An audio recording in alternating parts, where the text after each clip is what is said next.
is RSN, Rangers Sports Network, presented by Progressive.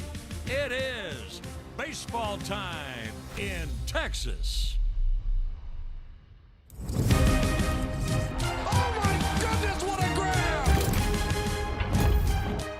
To the wall,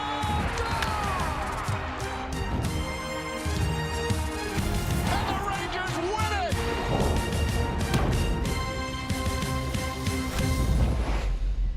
What a night last night for the Rangers, a 10-0 win, largest victory margin of the year. And man, it was a night for Kumar Rocker, 7 2/3 scoreless after an opener. And then Jock Peterson doing something we've never seen, 4 hits off the bench last night as the Rangers offense rolled. And now we soar into the Mile High City, where Rangers baseball presented by Choctaw Casinos and Resorts. Final game of this 3-game series at beautiful Coors Field. All right, welcome in, everybody. Great to have you along with us this afternoon. I'm Dave Raymond with Mike Bassick, and hey, we're in good spirits today, feeling really nice after that one. Mostly because not just the win, but it was so good to see the offense breaking out. Man, it was really fun to see the Rangers hit the ball so hard yesterday. As we look at our yellow wood bringing the lumber, the Rangers hard hit balls last night, a season high 10 runs, a 37% barrel rate, the exit velo at 96 miles an hour on average, and a 359 average on fly ball distance. Those are well above the Rangers' averages for the season. As we go to StatCast, powered by Google Cloud, we look at some of these very hard hit balls. Ezekiel Duran last night in the second inning. The party continued with Jake Berger's single opposite way, and then Brandon Nimmo loves Coors Field. He goes deep to center field. Ezekiel Duran wasn't done. He kept hitting the ball hard all game in the 8th inning. The Rangers look to keep it going. The great thing is there's a lot of Rangers feeling good coming into Game 3 of this series. Positive vibes only. Speaking of which, those of you listening on the radio, really good news for you. Matt Hicks, Jared Sandler will have it after this break the rest of the way for you. Mike, myself, Laura, will continue here on RSN, and in our next segment, we're going to hear about Jack Leiter. He's on a nice little run. Great outing his last time out. Mike Bassick on that in the spotlight next. Rangers baseball on RSN is presented by Progressive Insurance. Step up to the plate for savings. Visit progressive.com. And by Choctaw Casinos and Resorts, the official casino and resort of the Texas Rangers. Well, it's the Rangers' last game here in beautiful Denver, Colorado. It's the rubber match versus the Rockies. The series tied up at 1. We look at our TXU Energy power stats. Jack Leiter Friday at the Astros was spectacular. 7 innings pitched, only 3 hits, 1 run given up while striking out 6 Astros. Boy, he was great. Unfortunately, the Rangers didn't score in that game, so he took the L. But as we look at the light show in his last 2 starts, it's 11 2/3, only 7 hits, 1 run given up, and 12 strikeouts. He looks to continue pitching great here in Colorado. Up next, it's the final game, the rubber match, the Rangers versus the Rockies, next on RSN. All right, back here in Denver, where we are ready to go. Final game in this 3-game series. Rangers hoping for victory today and a series win in the Mile High City. Let's take a look at the Rangers Trajan Wealth lineup. Let's just combine them all into one word. They're 23 and 25, a game out in the West Division. It's McCutchen leading it off, DHing. Foscue at second base, batting second, and then Brandon Nimmo in right field. Young, Duran, Berger in the middle. Hellman gets the start in center. Higashioka behind the plate. And Tim Haggerty in left field bats 9th. The veteran lefty, 6'4", Kyle Freeland on the mound for the Rockies. He has a 4.61 ERA in his career, but so far in 2026, he has a 7.22 ERA and the 3.12 batting average against. He's a fastball curve, sweeper, change, cutter guy. So we look at the defense for the Rockies. There's a moose in left field. Oh, wait, that's not Daryl Johnston. That's Troy Johnston. McCarthy in center, Freeman in right. In the infield, you have Karros, Tovar, Julian, and Rumfield. And behind the plate today, Brett Sullivan. Getting your stretching in early today. Thank you. Always want to keep you on your toes. That's good, though. It's good. All right, so here we go. These two teams in a battle with one another, and today, in some small way, you might say that they're in a battle against the conditions, the weather, as McCutchen watches strike one from Kyle Freeland. Freeland, 33 years old, a local legend, grew up playing his high school ball just about 15 minutes south of here in Denver. One strike pitch, and that is up. 1-1. McCutchen, 226 average. Home run, 5 driven in. He led off yesterday's game. Got one at bat. He was gone in the second inning. 1-2 to count. Not a bad day, though, right? A walk, Yeah. run scored, and watch a baseball game. Yeah, no, it was really well done. Rangers saw an opener yesterday from the Rockies and took advantage. And that's low. It's 2-2. But in Kyle Freeland, Colorado hoping that they have a guy who can give them some length today, but it has been a struggle for him lately. Lefty's 2-2, and that is in the air out to right field, hanging up a little bit as Freeman gets to it and make the catch, so one away. Here's Justin Foscue. Boy, oh boy, Foscue, kind of the hot hand right now. What a lift he has been.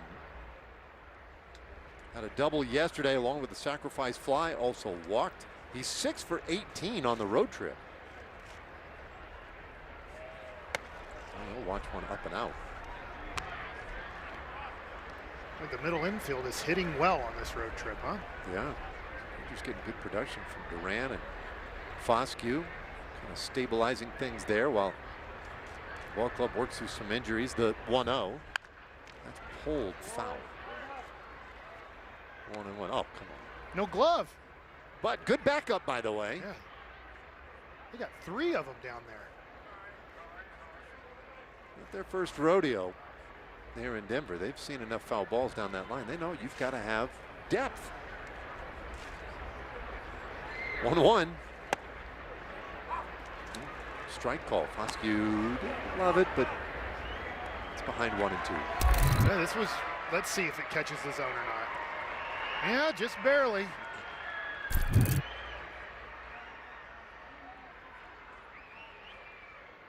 Freeland taking a little extra time here.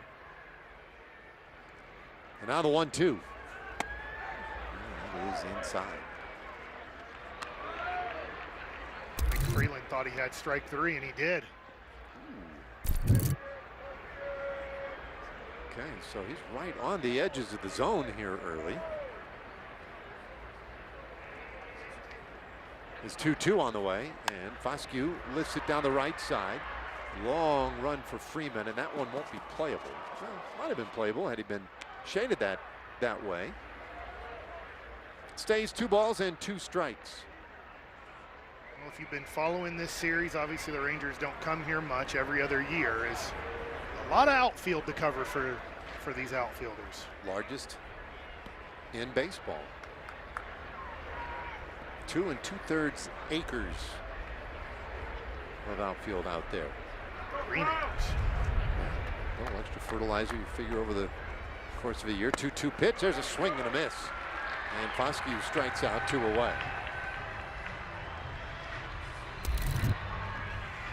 Well, this was a pitch that the Rockies chased a whole bunch yesterday. That breaking ball on the plate below the zone. And Freeland, when he's on, that's why I wanted to give his career ERA. He's had for a guy who's only pitched here, a really good ERA at 4.61 for a career here. Nemo, the hitter, and he swings and misses at that sweeper, and that's the pitch for Freeland. I mean, it's a good one. He likes to use it. And if that's working, he will be tough today. We saw it in Houston. The Rangers had a little trouble with the sweeper. Bounces away. That pitch, he has a 148 batting average against, so the 312 overall. The fastball this year, the four-seamer, he has a 421 batting average against on that pitch. Yeah, that one has been his undoing. And there are reasons. Freeland's 1-1 on the way. And Nimmo shoots it foul.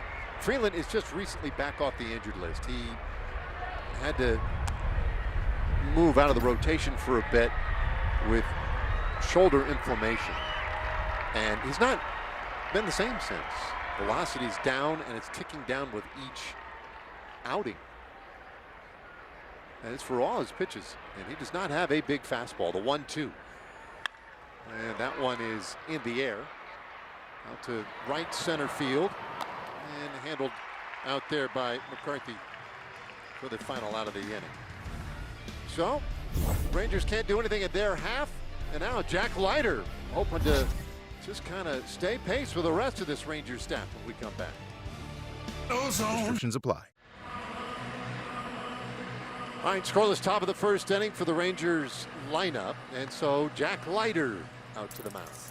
Jack Leiter getting his 10th start of the year, a 4.35 ERA for the young 26-year-old, 55 Ks to 21 walks. The arsenal, fastball change. I'm going to love that slider cutter curve if he keeps it below the zone today. Well, the Rockies lineup today, their Trajan Wealth lineup, they're 19-30. Jake McCarthy in center field starting things. Mickey Moniak will DH, and then it's Tyler Freeman in right field. Rumfield, Troy Johnston, and Ezekiel Tovar in the middle. It's Julian at second, Karros at third. Brett Sullivan, the catcher, will bat ninth. Oh, Leiter. Tell you what, his former college teammate, Kumar Rocker, dazzled here yesterday, 7 2/3 shutout. See if Jack can keep pace with that. Leiter's been really good his last couple of times out. His first offering to McCarthy, and that one's lifted out to short center. Hellman comes in, and he has to take it on a bounce. Not hit very hard, but hitting that big outfield. The Rangers defense brought to you by Vivint. Vivint is for you. Just saw Hellman in center field. In the corners in the outfield, you have Haggerty and Nimmo. In the infield is Young, Duran, Foscue, and Berger, and Kyle Higashioka, I believe, doing the catching every game this year for Jack Leiter. Could be wrong on that, but I think it's everyone.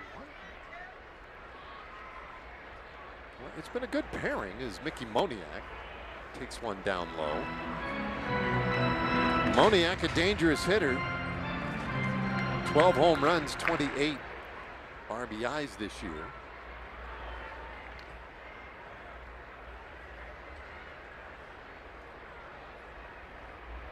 Corners in a little bit. Young tight at third base. Toss over there to first, and McCarthy back in easily.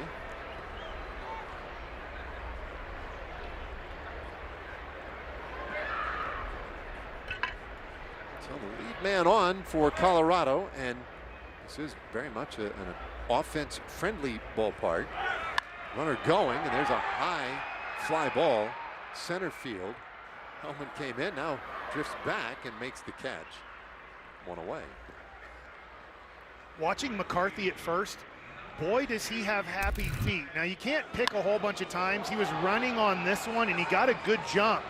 If you can time up your pick, and he's kind of hopping, he can't go back until his feet hit the ground. So right there you can see him. He's going back and forth, hopping a lot. Does not stay still over there when he's getting his lead. It looks like they want to be aggressive today based on that body language. There's a bunt popped up back behind the plate, and Higashioka won't have an opportunity at that one. And based on the fans' reactions in the seats, that was an uncatchable ball. I mean, that thing, 8 people had a chance to get that. Finally, a youngster reaching over the back of the seat. All right, and a Rangers fan to boot. Way to go, kid.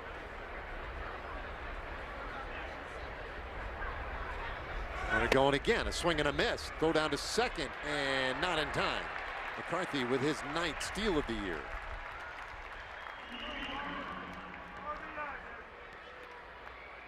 Let's see here the jump he got. Not that great. Just to throw on the wrong side of the base. If it was on the other side, maybe you get him. Foskey was a little late getting to the base, too. Yeah. So 0-2 though to Freeman, a bouncer up the middle, and Foskey is there and makes a good throw in time, and they get Tyler Freeman. Very nice play. Backing off after holding him on, backhand, gets rid of the ball quick. Nice play. Yeah, well done by the former collegiate second baseman Foskey. And here is Rumfield, man at third, 2 out, and Rumfield dribbles that one foul. Game 3, I have Rumfield figured out. He has a bat in his hands and he's swinging it if you throw the pitch. Throw it toward the catcher and he'll take a hack at it. Good hitter. He's very aggressive. He's not looking for a strike. He's just looking for a ball. A baseball, that is. Here's the 1-strike pitch, and he does hit this sharply past first. Rumfield drives in the game's first run. So you knew it that he'd be swinging, and he gets the RBI. Yeah, this is not an executed pitch here. You know, if I have the scouting report, so do the Rangers, and throwing a breaking ball on the middle of the plate in the zone with a guy who's going to swing the bat most of the time is just not a great pitch. It happens. I'm assuming Jack Leiter wasn't trying to throw the ball right there. Troy Johnston now the batter, and he will watch the strike. Casual call by Jim Wolf back there. He does, you know, like to flex those biceps. It's tough to get those arms up after you've already done 10 sets of curls today.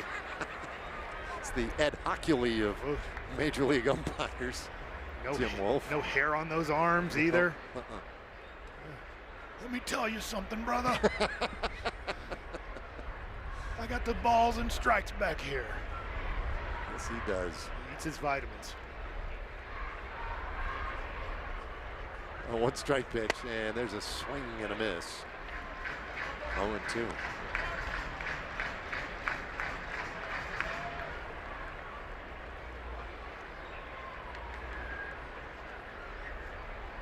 Johnson, a very good hitter, 326 average, is third best, 13 doubles. And he hits this one on the ground, second base. Foskey is there.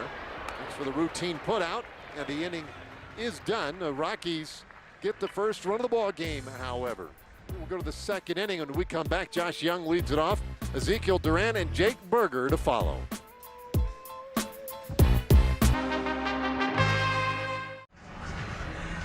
This road trip, we've seen Skip Schumacher willing to mix things up. He said after the game yesterday, I'm not just going to sit there, stand still, and watch the same thing happen over and over again. So yesterday, you saw him use an opener before Kumar Rocker. He pitched into the 9th inning, and then you saw him go to his bench in the 2nd inning, and Jock Peterson ended up having a 4-hit night. After the game, Jock said it's adapt or die in this game, and right now the Rangers are bought into that mindset. It's very important that if you have a manager, I'd say A.J. Hinch is one in Detroit too, that he's going to use most of the bench every night to be prepared and be ready and not shocked about the moment he uses you. 1-strike pitch to Young, and he bloops out into short right field. It drops in, base hit. Well, that has been the story for Josh Young. Doesn't always hit it right on the screws, but he's been getting on constantly. The Rangers' first hit of the game. Well, using the whole field here, I know he didn't barrel this one up. It got in on the hands, but good job of fighting through it. And this is one of those places where you can find green grass. Well, you mentioned all that real estate and the largest outfield in the game. Ezekiel Duran now. And he goes after the first pitch and fouls it off. How about our Chevy under the hood regarding Duran? And you look at the comparison last year, 90 games, he had 14 RBIs. 40 games so far this year, 21 RBIs. Batting average way up, better than 70 points higher. Showing some power. And he takes outside 1-1. He's been a much different guy here in 2026. Drove in a career high 4 runs last night.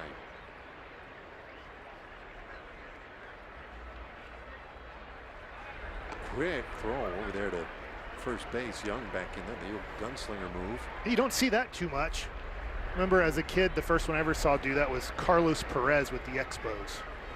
I know other people had done it before. That was the first time I seen that quick step off move. Good lead for Young, not going. It's 2-1.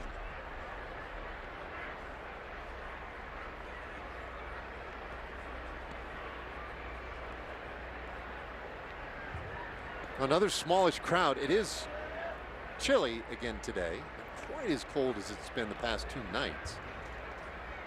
2-1.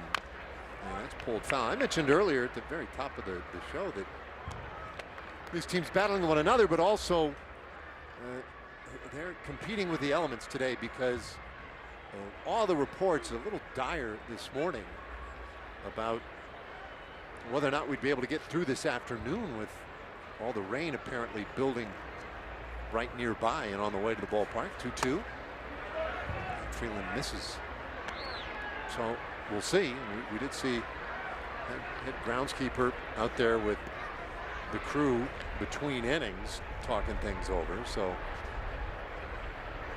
anywho, these guys are trying to compete today against one another, but also trying to make sure they get this game in.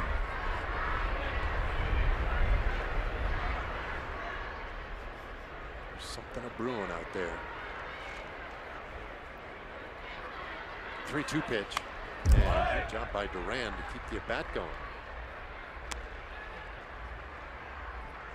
Zeke 6 for 9 in the first 2 games of this series with 6 RBIs.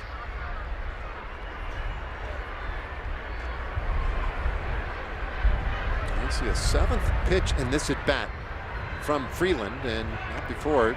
Freeland, I think, just catching his own breath, tossing over there to first base. That's his 2nd disengagement, so he can't do it again now without fear of balking Young to second base.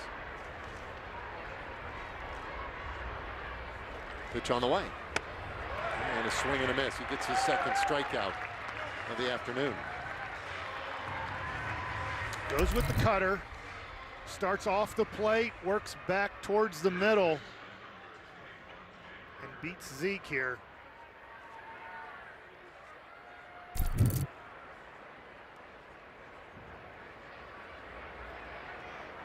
Saw one away. It brings up Jake Berger. He went 2 for 4 yesterday with a double, drove in a run. And he'll take outside. And Berger's had a nice road trip. Seems like he's figured some things out. There you see the average, 6 for 17. A couple of doubles, a home run, 4 walks. That might be the most shocking of the numbers. 1-1. Because it just doesn't, it's just not his thing to walk a lot. No. On this road trip, he's done a better job of hitting the ball to right field. I know that's not his ultimate plan. He wants to pull the ball hard for home runs.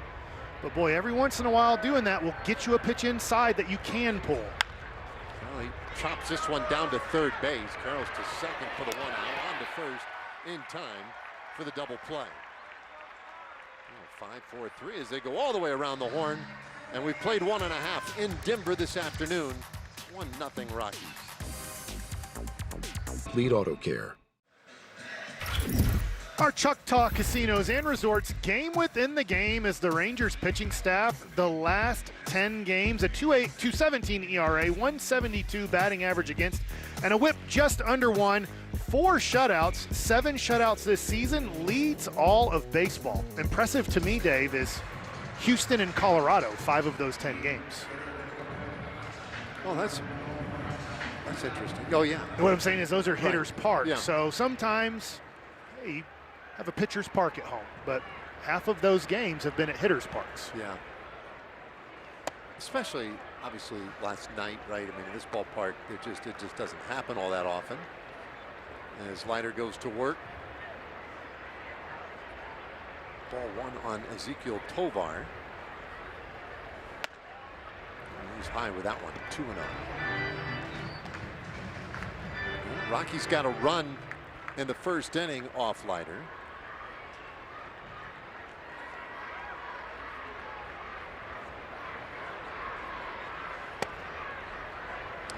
This is 3-0, no challenge. Boy, Jack thought it was a strike. I did too.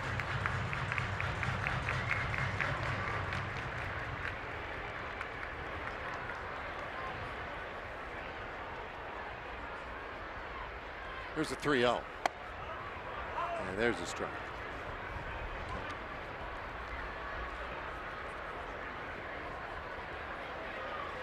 Well, it's always a little dicey when, as in our case, we don't have the box. 3-1. We could tell you if we did.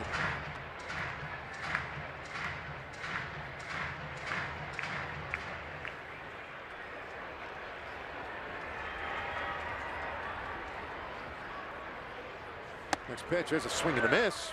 And it doesn't even matter. He strikes out Tovar anyway. But by the way, I went back and checked. There was a strike that you wanted to challenge. Well, this is a good job of coming back after 3-0. And right there, 3-2 pitch. It wasn't a strike. A very tough pitch to lay off of. And, you know, Leiter in that first inning, 11 pitches, 10 strikes. And this is going to sound a little bit weird. I don't want him throwing so many strikes against this team. I hear you. We were talking about that in Rangers game day, right? It's like he oftentimes likes to just use his power against hitters, and it's an effective tool, but you don't have to with this team. You don't have to throw them strikes. Not a challenge pitch right there, 2-0. But the Rockies, they lead baseball with 417 strikeouts. Had Tovar strike out the first of the ballgame. Almost 10 strikeouts per game. That is off the plate. 3-0 to Julian, so be careful what you wish for him, right? Yeah, well, I didn't wish for 3-0 counts, but he did come back on the last one. It's just throwing the ball on the plate below the zone once you get ahead. Here's a strike. Last year, the Rockies struck out more than 1,500 times. 1,531 times, most in the National League, and they're pacing right around that area again this year. 3-1, and that's pulled foul, so Leiter's gotten himself back into a full count now.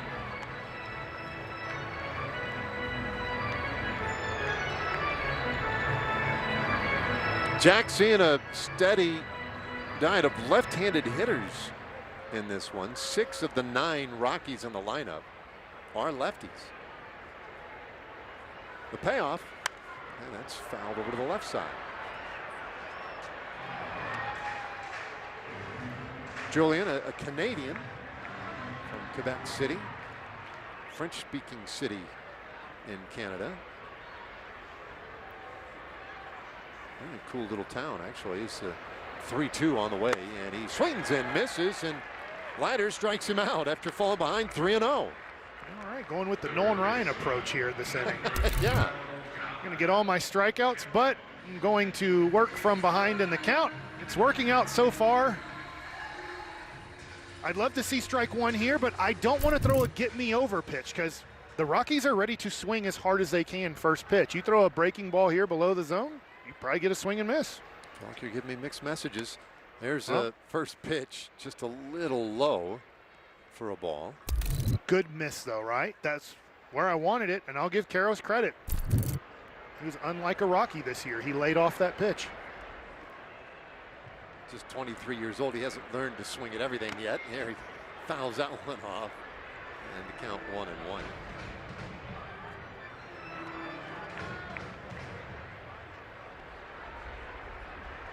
So I thought that was one of the things with Rocker yesterday. We never found ourselves fixated on the pitch count or even the strikeout number for him. He was just getting outs.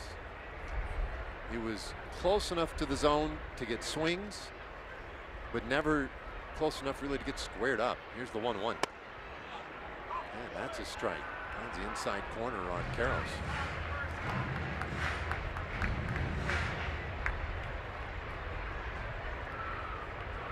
So Leiter in a spot now. He could strike out the side in the second. And the righty delivers. And there's a swing and a miss. He does strike out the side in order in the second. Well, Leiter uses the whole repertoire in the second inning. He goes first with the fastball to get Tovar. Then he gets the slider. And the last one on the changeup. 3 up, 3 down, 3 strikeouts.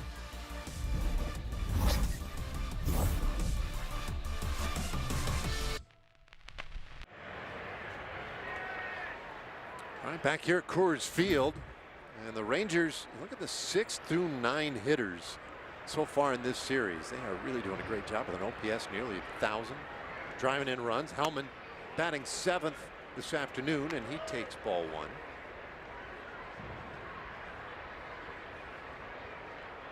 Michael 1 for 2, and that was from Monday's game. He hits this ball down the left field line, foul. 1-1 the count. By the way, that guy has on a major league helmet down there. You know, he's a one ear flap guy. Oh yeah, you're right. I don't know how he chose which ear. Oh, he's got the earpiece in the other one. That must be it. 1-1, and it's in the air center field. McCarthy drifting back, and he makes the catch. Away. Bring up Higashioka. Kyle Freeland is doing a pretty nice job here so far. He's keeping the Rangers off balance. He's getting quick outs too. Got the big double play to end the second inning. Rangers momentum from yesterday has gone away. It doesn't mean that they can't get something going here in this inning or later in the game, but give Kyle Freeland a lot of credit for a bounce back start so far. He's in here on Higashioka. He's gone 3 straight starts, allowing at least 6 runs.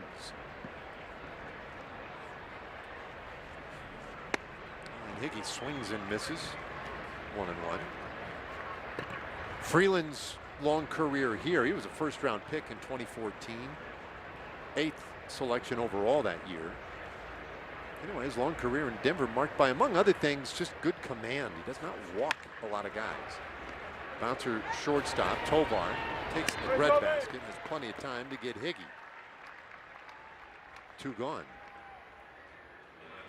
I bring it up only because in this 3-start run he's on, where things have really kind of turned ugly for him, walked 3 batters in the first of the 3-start stretch. 4 batters his last time out. Now, he had gone 70 starts without walking more than 2 hitters in a game. This one ripped over third by Haggerty and down into that left field corner. And Sam into second base. He's in there with a double. So the Rangers have their second hit, and they have their first man in scoring position. Nice job here, hunting a first pitch that you like. He gets a changeup right down the middle, barrels it up, and with Haggerty's speed, this is a easy stand-up double, and now hopefully a base hit. He can easily score from second. Yeah, this ballpark, that's more automatic than in most. Cutchin, the batter. So 2 outs. Rangers looking for a little 2-out RBI. Those are big momentum shifters when you can get them. Andrew flew out to right field his first time up.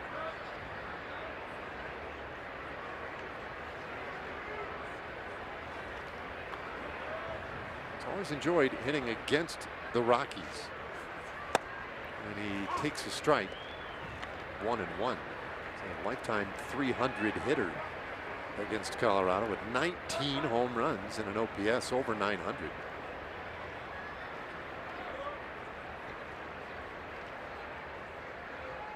Haggerty leading the 1-1. And It's chopped foul. So we're starting to get a little bit of precipitation here. Not much. I think I could hear after contact McCutcheon kind of give a ow. Didn't feel too good there. See the batting average against with runners in scoring position. Gonna have to do it now with 2 strikes as McCutcheon waiting for feeling back in his, I believe, left foot. 39-year-old veteran Andrew McCutcheon. There's the goal. Get that guy, Sam Haggerty, in from second base. Freeland's 1-2. And that one sneaks away, but not far enough for Haggerty to advance. Sullivan, good job scrambling after it.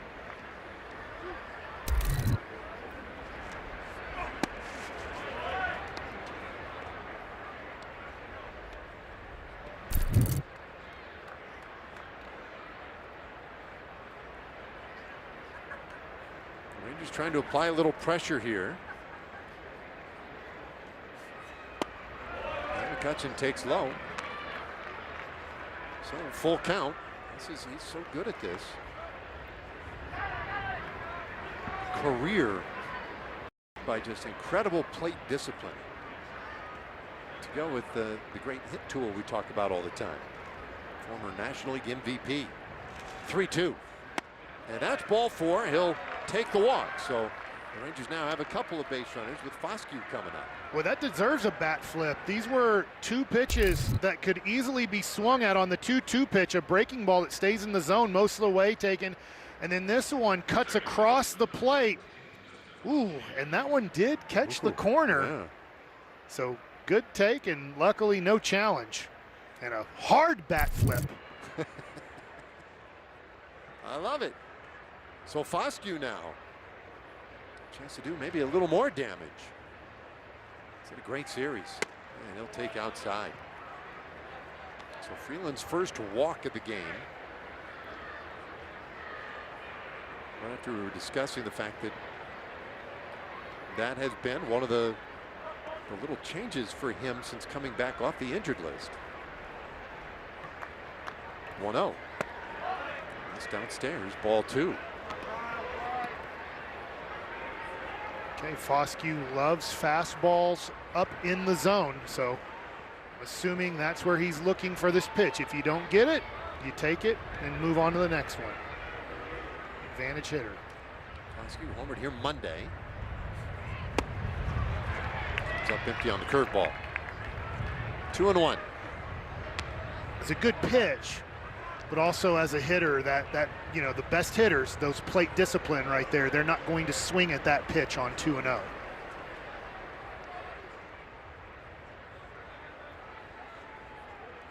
Two outs here. Rangers' first real run scoring opportunity of the game. And it's 2 balls and 2 strikes now.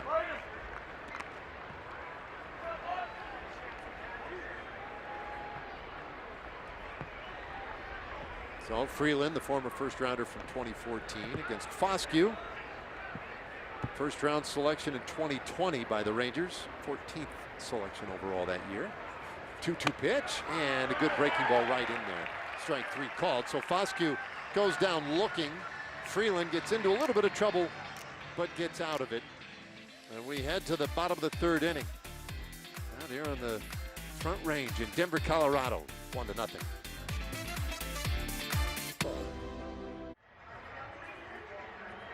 Sitting here in one of the most recognizable features in the National League, the purple row of seats here at Coors Field, which represents exactly a mile above sea level. And we have been talking about it all series long, just what makes baseball field different here in Colorado. The ball flies, the outfield is bigger, as we've talked about, and just anything can happen here at Coors Field. And I think this row is a perfect representation of why it explains why this field plays so differently, just the elevation that's here in Colorado. Laura, you didn't pick your inning well. You went up there when it started raining hard. I did, but you know what? I actually think I did pick it well because if you can see, I'm covered by an awning. So I'm feeling nice and comfortable up here, and I've got a beautiful view. This one lifted out into left field. Haggerty with the wind and the rain, and goes to his knees to make the catch. Sullivan retired one away. There's the overhang. There's Laura. Plenty of room to spread out up there. And what I'm more concerned about is actually my computer and stuff that I left down at field level. I'm a little nervous about that. Don't worry, it's only a steady rain right now. It should only get really wet. The weather has definitely been a factor in this series now as McCarthy shows bunt and takes strike one. McCarthy had a base hit in the first, stole second, eventually scored on the Rumfield single. Well, you have to give the weather a lot of credit in this series. You know, the game says you need to be consistent, and it's been consistently miserable all 3 days here. 1-1. Yeah, it really has never allowed anybody to get comfortable unless that's your idea of comfort right there. The old rain poncho and pretty chilly weather. 2-1. And today was the day when you looked at the weather forecast. Today was supposed to be, you know, mid-60s, decent weather. But when you get right here at the foot of the Rockies, you don't know from moment to moment. Fly ball out to right field. Nimmo with a little leap makes the catch. 2 away. This is tough, man. There's the lack of gravity, there's the rain, there's the wind. This ball's not hit great, but Nimmo goes in, sideways, back, leaps, makes the play. Good job of staying with it, but it gives you an idea right now, if we keep playing through this, it's not going to be easy for outfielders. No. Ricky Moniak, the batter, and he swings at the first pitch he sees. Good slow curveball from Leiter.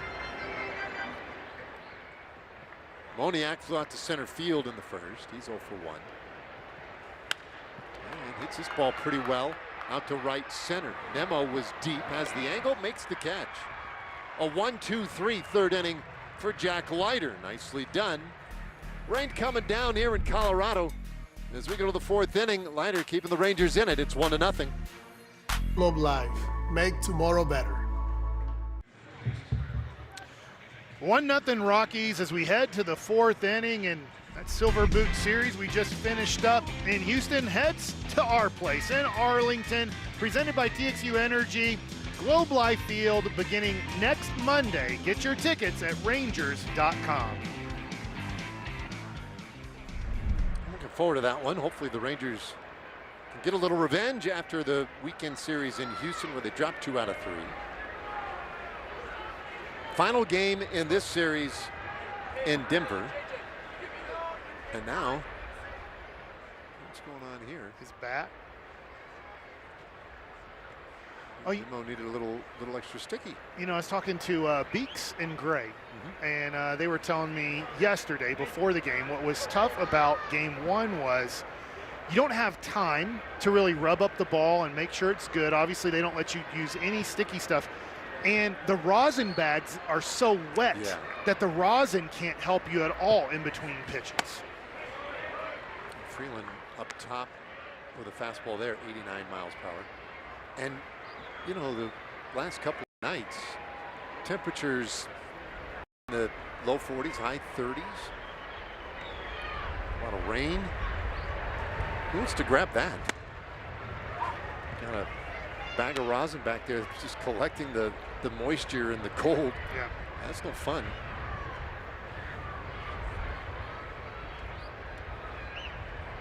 1-1 to Nimmo. He flew out to center field his first time up and chops this one right side of the infield, and he's going to be in a foot race with Freeland. Oh, Freeland rather, and looks like everybody's okay, and the call is safe. Okay. He's called Nimmo safe. It's an infield hit for the moment. Hey, everybody meet it first.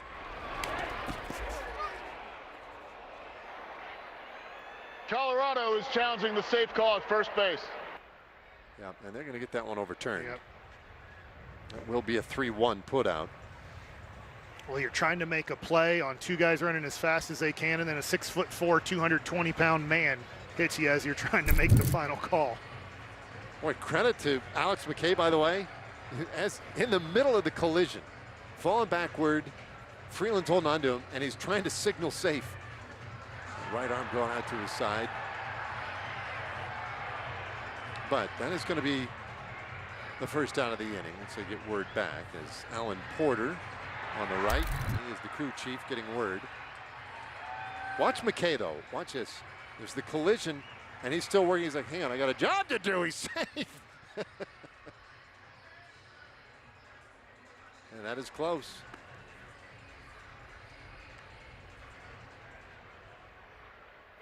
After review, the call on the field. Runner is out. Colorado will retain their challenge.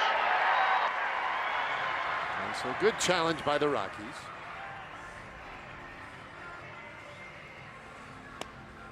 Meanwhile, Freeland getting a chance to take a couple extra tosses after the collision and long wait. And here comes Josh Young. Well, Rangers have 2 hits so far off Freeland. He's done a pretty good job of keeping everybody off balance. And there's a cut fastball swung on and missed for strike 1.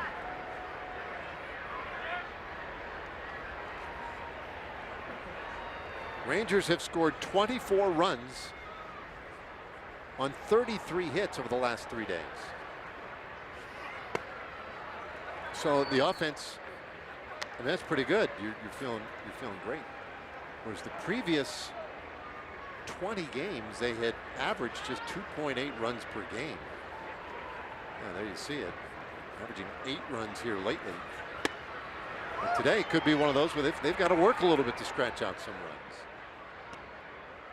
On that first game, the Rangers did okay against Quintana, but once again, lefties have throughout Major League Baseball given the Rangers issues now for a year and change. Yeah, the most confounding part of that had been the right-handed hitters and their struggles. Young, one of those guys, although he did have a hit in the second. And he's got another hit. That one out towards center field, drops in. He's 2 for 2.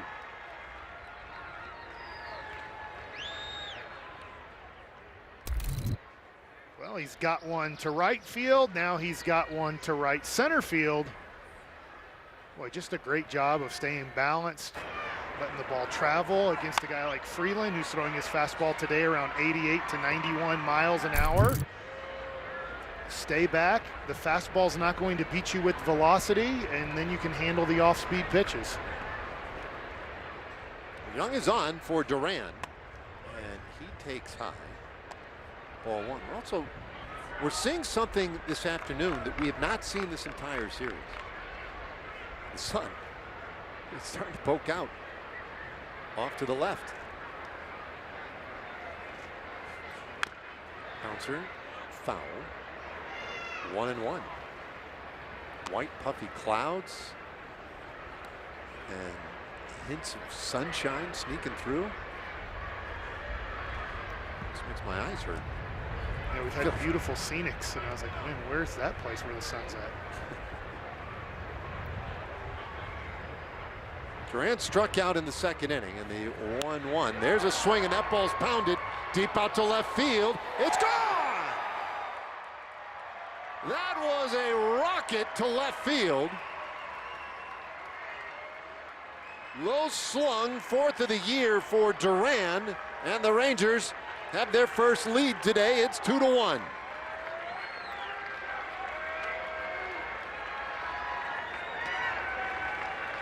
Ezekiel Duran in fuego. Breaking ball, hanging.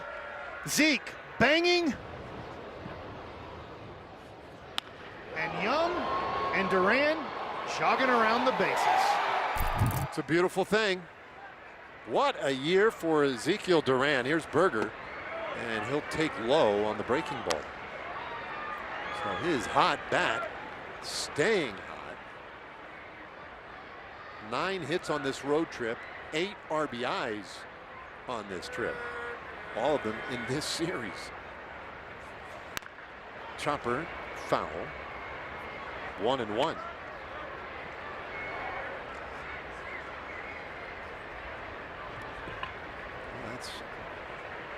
Been a problem for Freeland, the home runs. And there's another one. Deep out to left. And that one is gone. Berger follows Duran. Back to back. 3-1 Rangers.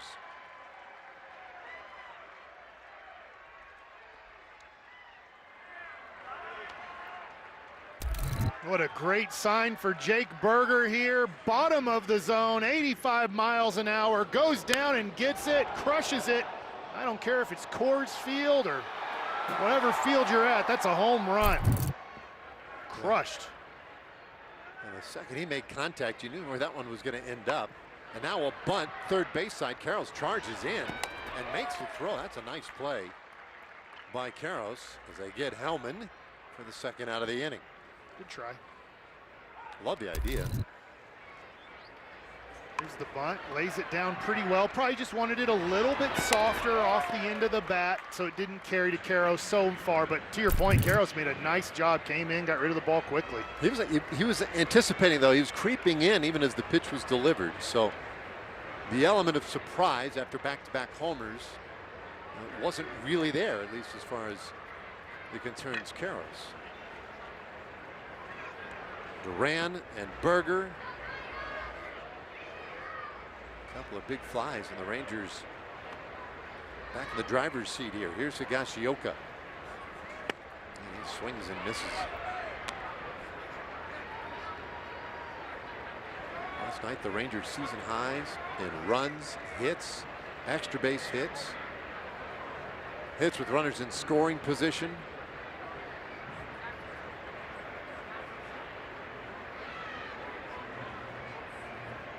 Ten runs in yesterday's win. They're up 3-1 today, and that's outside. 1-1. How about this? I was going back because it was the first time this year the Rangers have scored in double digits. That alone, they were the last team. That alone, you know, kind of gets your attention. You got to go back to late August of last year, the last time they scored in double digits. 74 games between double-digit run production. That is crazy. It is pretty amazing, and it's good to see that they got 10 on the board, but let's cut that number in more than half the next time we see a 10-run game from the Rangers. Yeah. By the way, the game in August, the last time they'd scored double digits, they scored 20.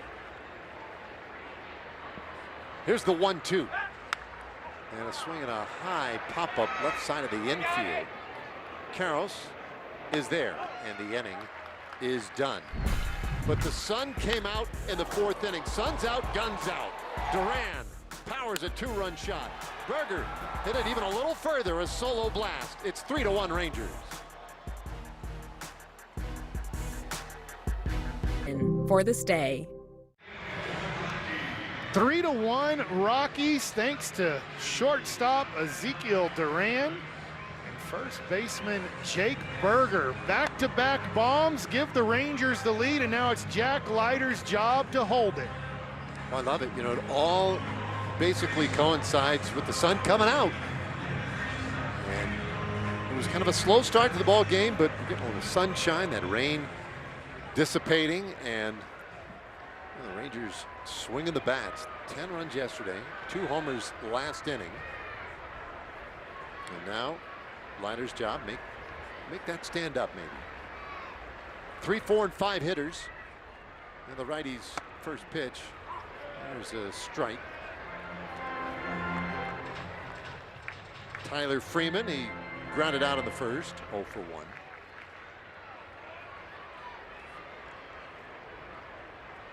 And Leiter right back after him, and that looked pretty good. Wow. They appealed the check swing. He didn't go. The pitch itself, I thought, looked pretty good. I'm with. Yeah. Let's start touching that hat. Yeah. 1-1. 2. Here's this one. Okay, slow. Leiter's 2-1. And that's chopped foul. Is it weird I get excited when we have a replay with the box so I can see exactly where the pitch ended up? Hey, look, Well, it's funny how much we rely on that, or have learned to rely on that. And of course, again, your 100th reminder of the year, we don't have it here in the booth. That one lined into center field. Freeman is on. So third hit today for the Rockies, but the first one they've had since the first inning. We have just enough time here for Academy Sports and Outdoors.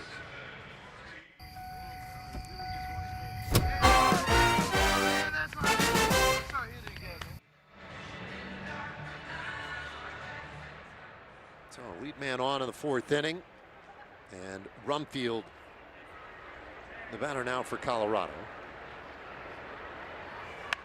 And check swing liner, third base. Young throws it back to first. They can't get the double play, but one away. Definitely take it. The check swing out right here. These can sometimes get really unlucky for the pitcher.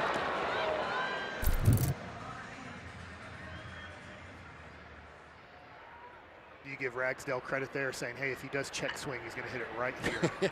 Yeah, stand right here. Here's Johnston, and he'll roll this one right side of the infield. Foskey will go to second. They get the out there, but that's all. So 4-6 fielder's choice, 2 away. And Ezekiel Tovar will be due. We're mentioning Tovar last night and his interest in swinging the bat, because he really does get after it. The highest swing rate in baseball, and he chases about as much as anybody. So not a guy that you really have to challenge too much in the strike zone. As a result, the average down at 204 coming into play today. He struck out in the second inning. This time he watches the ball.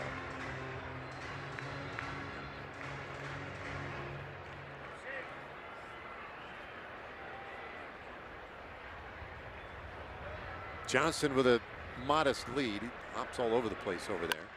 And this one is up the middle, and that is through. A base hit for Tovar. 2-out single. It's a couple of men on base.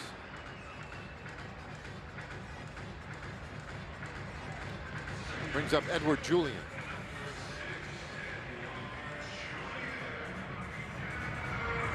Well, both teams hit the road after this one. Rangers continuing a long 3-city trip. They go to Los Angeles. An off day tomorrow before starting a weekend series against the Angels.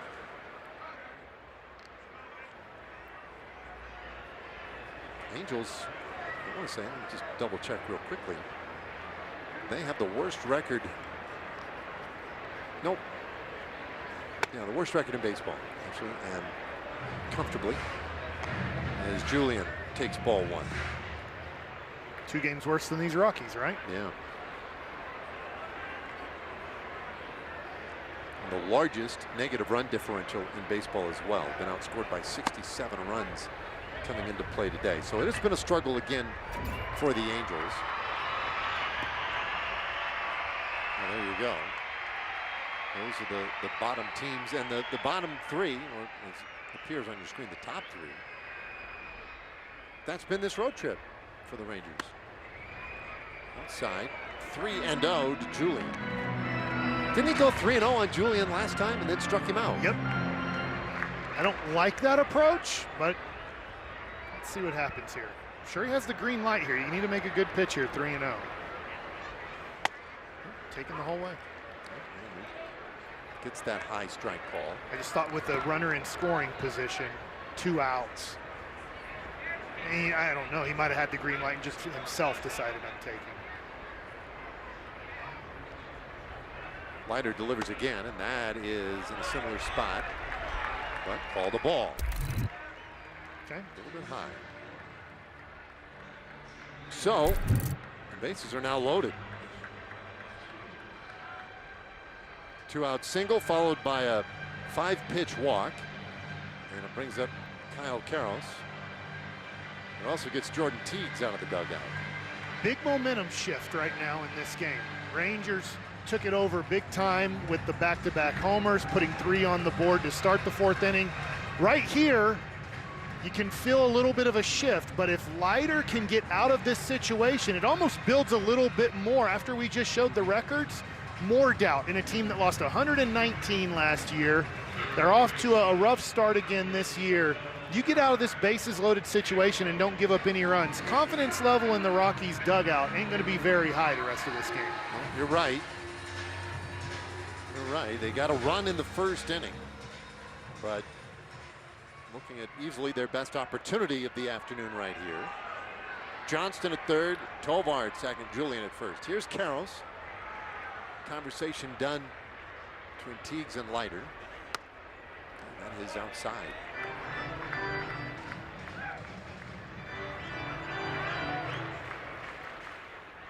The number's pretty rugged there for Karros with runners in scoring position. 189. And that's a beauty. 1-1 the count. Well, the Rockies have existed for 33 years. They have never won a division title. Now, they did go to the World Series in 07. But they never won a division title. On 1 pitch and a flare out over first. That one heading foul and drops for strike 2. But they've had some struggles here. 3 straight years of 100 or more losses. Lost 119 games last year, one of the all-time worst seasons in Major League history. Preceded the previous 2 years with 101 and 103 losses. Warren Schaefer had to take over last year after a tough 40-game start.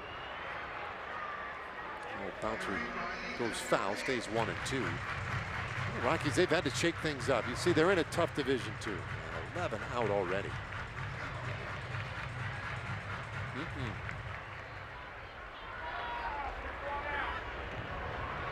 So for them right now, Colorado, it's about the future and guys like Kyle Karros at the plate. 1-2 pitch, and that one a little close. Up and in there, and it's 2-2. Man, Higgy getting to that pitch was really tough. These are not easy. You're in a squat position here. And here's what I don't know. I think it's easier right there. If you're on one knee, I don't know if you can pop up like that. But in a squat, he was able to jump up and save that from being a wild pitch. 2-2. And it just misses full count. Karros this year 1 for 5 when batting with the bases loaded. And 3 times he has struck out with the bases loaded. Strikeout or not, Rangers aren't particular how he makes the out here with 2 gone. Just make it out. Throw something pretty close though. The runner's going, the 3-2, and that looked good. Strike 3 called. Carroll strikes out, he'll challenge. Our first ABS challenge by the Rockies today, powered by T-Mobile. And from Karros's position, oh boy, he gets the call, ball 4. So Karros, how big a challenge is that? It brings in a run and makes it 3-2. Well, if calling games so far with all the challenges we've had, that's the biggest that I can remember so far in the Rangers season. Well, that is a massive overturn. It produces a run. The bases are still loaded. Sullivan the hitter, and he takes very high. Back-to-back 2-out walks. For a team that doesn't walk much either. Doesn't hardly walk at all. Only the Giants walk with less frequency in the National League than the Rockies. Boy, this is tough. You've already had the mound visit, and Jack's just lost his rhythm and timing. He's struggling to find release point right now. Right, you can't have a mound visit from anybody on the staff or off the bench. Higgy could still go out there. There's a strike, 2-1. Good recovery there with the slider. Way better control of his body.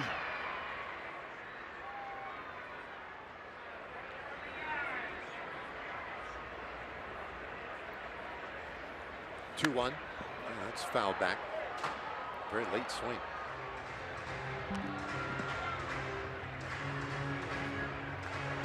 Sullivan, a 203 hitter.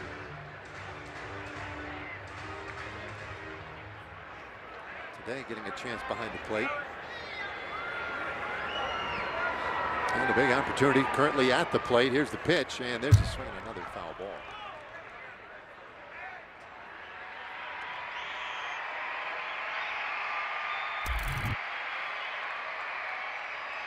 That's that kick change. He didn't throw it where he wanted. He got the foul ball.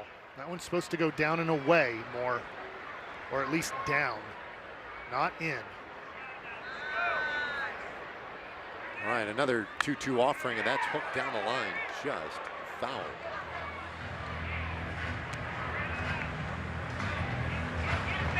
Well, they're living dangerously this inning. 2 hits allowed, but 2, in fact, back-to-back, 2 out walks. There it comes. And that one's on the ground. Diving stop Berger. Leiter covering, and he gets there ahead of Sullivan to win the inning. Ooh, great reaction by Berger. Jake Berger with the 2-run homer in the 4th inning, and now saves at least 2 runs with the diving play towards second base. The feed, Leiter covering, and the Rangers get out of the inning with only giving up a run.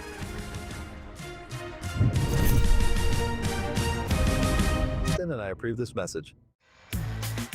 Next Monday, it's the Rangers and Astros. The first 10,000 fans will receive an All for Texas Hockey Night jersey presented by TXU Energy. Get your tickets at Rangers.com.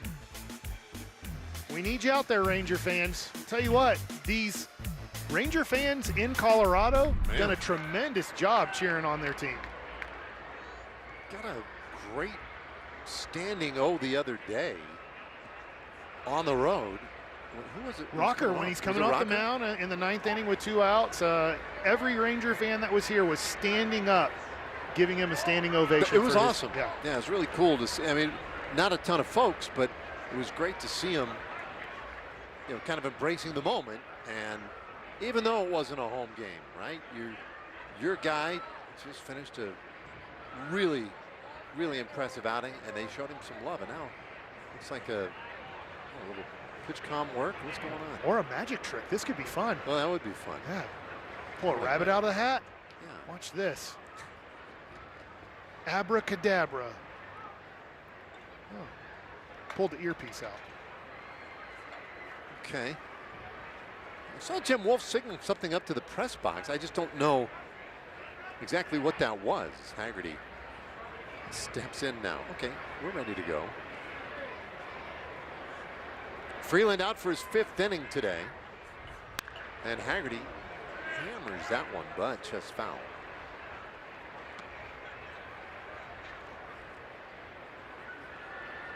Freeland has gone 5 innings twice since April 7th. And that's exactly what he's gone, 5 innings on those 2 occasions. So it's been a little hard for him, and largely just ineffective has been the issue. But he did have to spend some time on the injured list with the inflammation in his left shoulder too, so they might have to be a little careful at times. Another foul ball. 1-2.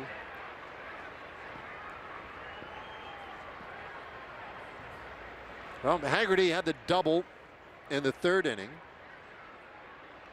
Ultimately was left at second.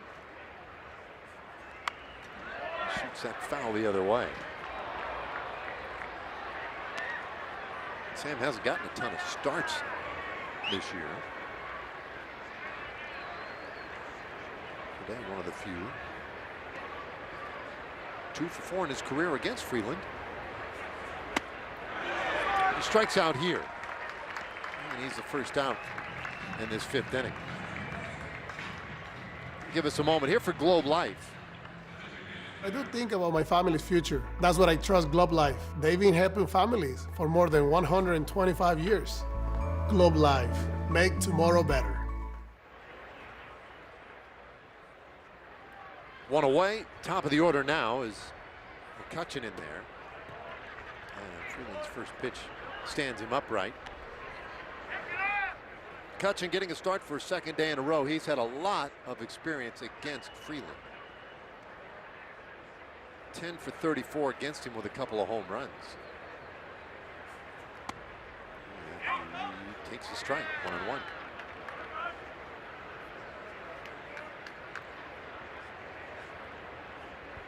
Last time up, Freeland walked him. That was with 2 outs in the 3rd inning. On the way in, almost got him on the elbow.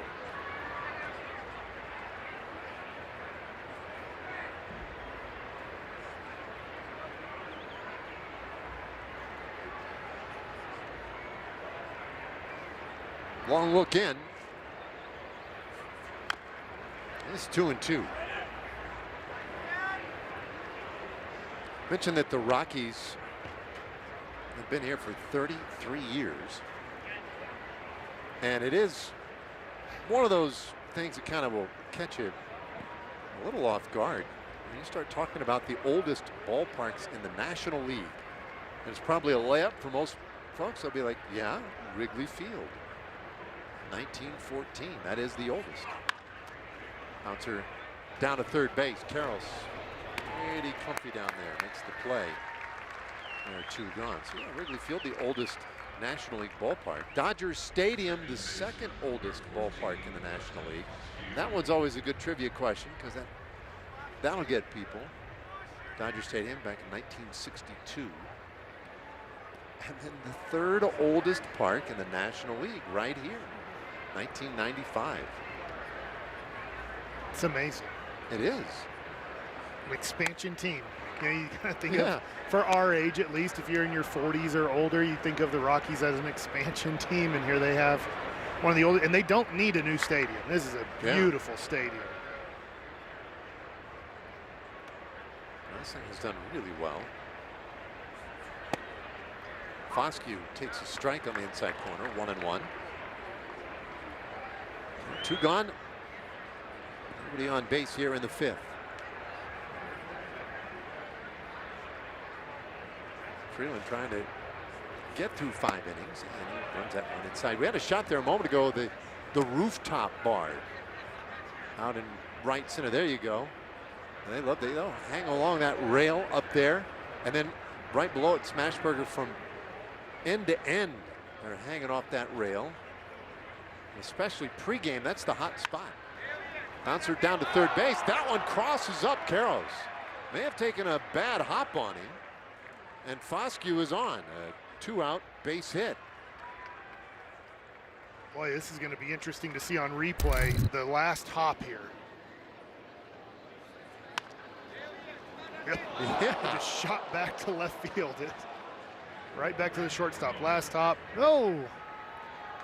Karros tries his best to recover, but there's nothing you can do on that. That's a hit. Exactly. The weird hop, making it an unusual challenge for Karros. Now swinging a foul ball here by Nemo, who loves to hit in this ballpark. That rooftop bar, though, they fill that thing up before the game. They have heavily discounted beers up there before the game starts. Once the game starts, it goes to full fare, but hopefully people are greased up, ready to go, and keep the good times going, I think is the idea. There's a strike. So you're saying if you go to the rooftop early enough, you might have the tarp off later in the game? Yeah. That's where we get the tarps off. Come on, guys. $3 beers before the game. So, asking for a friend, is that one of the only places where they'll say, hey, if you show up early to prepare for the game, we will discount products for you until the game starts? Yeah, I don't know if another ballpark that does that. It's an awesome idea. It is. Whoever thought of that, A+. You passed. Yeah, passed. You're ahead of the class, right? I mean, it is. It's a genius idea. And plus, it's like, it's not every place in the ballpark. It's the rooftop bar. And so it becomes a destination. And, you know, kind of one of the attractions of coming to a game here for people. It's a good time. Outside, 2-2 on Nimmo.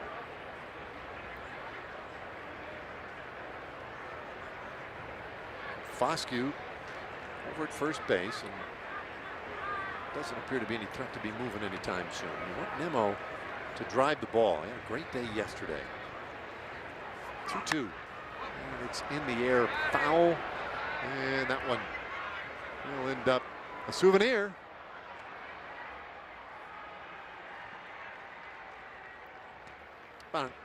Hey, another Rangers fan. They have been all over the place. Good job. And you see them, they're all like, yeah, the ball is lighter here. Jeez. Immediately tuck that thing away.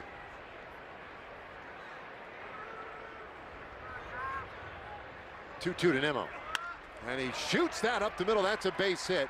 Foscue to second. He'll turn and hold. And the Rangers have a couple of base runners now for Josh Young. What a premium at bat that was from Brandon Nimmo. We've seen this multiple times this year. Lefty on lefty, no issue for Nimmo. He fouls off a lot of Freeland out pitches, gets a pitch he can handle, and hammers it up the middle. Well, this isn't a great sign after this replay here. Oh boy, I hate to see this. We're going out to check on Nimmo. Matt Lucero, head athletic trainer, and Skip Schumacher out there. And Nimmo's been nursing, I feel like sometimes has a negative connotation, but he's managing a couple of little bruises and bumps lately.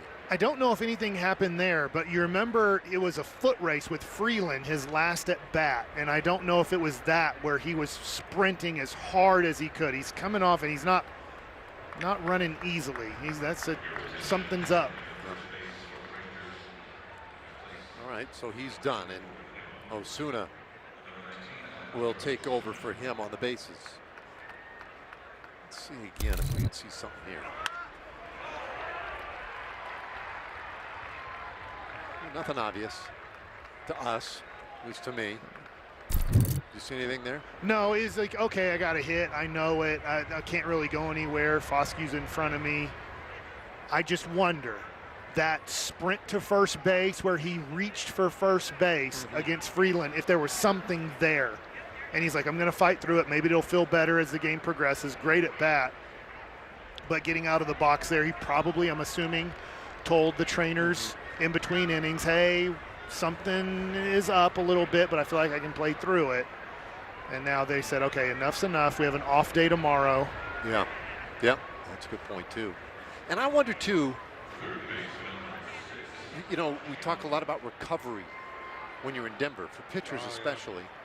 I wonder if it just takes a little bit more for whatever little muscle injuries and things like that when you're at altitude here. Yeah. I always feel bad the third day here, always, my whole life. Interesting. And I don't feel good today, to be honest. Just you look headache. marvelous. Thank you. You really do. I don't look good, but something about it's at the altitude, something in the air that just bugs me here. Just you're irritated? Yeah, it irritates my sinuses. It irritates my head. Gosh, I'm sorry to hear that. I feel bad. Teasing me. Here's the 1-0, and that one's low. I'll be fine. I'll take all the pain of Brandon Nimmo so he can get healthy and be playing for the Rangers. Do something. Get you right again. Okay. Off day tomorrow, so recover. Here's a 2-0. Maybe a little less time at that rooftop bar for you before the games. $3, man. $3 is $3. Not going to get a deal like that at most parks. So, well, Young is 2 for 2 today, and man, 3-0. We'll see what he's thinking here. He's taken 2 outs. Foscue reached on that weird bouncer past third. Nemo with the single to center. Osuna now running for him. That's a great spot here. 3-1. And that's ball 4. They're loaded up.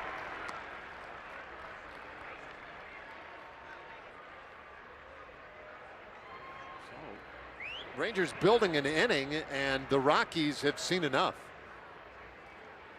Well, Schaefer heads out there. He's signaled to the bullpen. We saw Jalen Hill warming up. He'll be coming on here with the 5th inning and inheriting 3 base runners to boot. Rangers up 3-2. Where folks. 3-2 Rangers, bases loaded in the 5th inning with 2 outs. We're going to take you back. Earlier in the game, Brandon Nimmo trying to beat Kyle Freeland to the base. When Nimmo hits the base, that did not look good on that left leg, striding for the base. So that's, I have no clue what it is, but he did not look comfortable when he hit that base, did not look comfortable. Well, the bases are loaded as Hill steps off now. Disengagement, although that's mostly meaningless here. Jaden Hill, 21st appearance of the season. 2 outs, Foscue, Osuna, and Young, 3rd to 1st. First pitch in there for a strike on Zeke. Well, should have challenged that one. Duran had the homer last inning.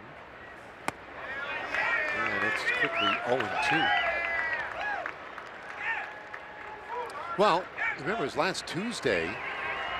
We were facing Arizona back at our place when Nimmo rolled his ankle awkwardly to the inside on a close play at first base. Now, I didn't see, there was nothing to indicate that he rolled an ankle again here or aggravated that necessarily, but whatever. I mean, he's had a couple of incidents like that in a week span. Big pitch to Duran. And it's way outside. Sullivan a good job of keeping that in front. It is important here that you get a decent secondary from third base on a wild pitch, because there's not a lot of room to the backstop. So the catcher can get back to the ball quickly here. It's not just easy to score if it gets back to the wall. Hill ready again, the 1-2. And there's a little roller up the middle. And Tovar over to first in time. They get Gonna check the pitcher. Okay. Well, that ends the inning. Gonna check the pitcher.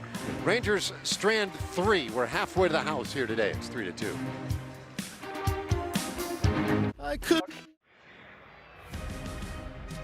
Rangers baseball on RSN is brought to you by Choctaw Casinos and Resorts, the official casino and resort of the Texas Rangers. And by your North Texas Chevy dealers. Chevy drives Texas.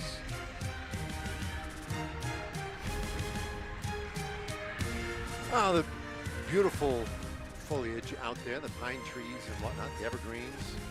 Center field, the batter's eye here at Coors Field in Denver, Colorado. Rangers up a run as we go to the bottom of the 5th inning. And Jack Leiter going to work. Let's see, Osuna stays in the game out in right field for Nimmo after running for him last half inning.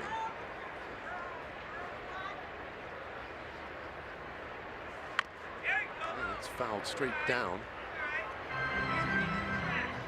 1-1 on Jake McCarthy. So for Leiter, kind of a big inning here. He used 28 pitches last inning. And the last 2 hitters he faced, remember Kyle Karros drew the walk to bring in a run. And then Sullivan ultimately grounded out. Those were 7-pitch at-bats, both of them. And this is in the air, out to right center. Long run, Osuna. He can't get there in time. Bounces off the wall for Hellman. He'll hustle it back in. The throw goes to third, not in time. McCarthy's speed, pretty impressive as he legs out a triple. Well, I knew it was a hit off of the bat. That's another changeup that he's cutting into lefty's bat head. But man, can he get around the bases. Hellman does well here. Foscue relays it quickly. It's a little bit offline. I don't even know if a perfect throw would have got him.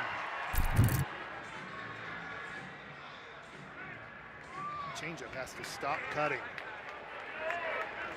Yeah, that has been a problem. Moniak now the batter, tying run 90 feet away. And Moniak hammers that foul. Long strike.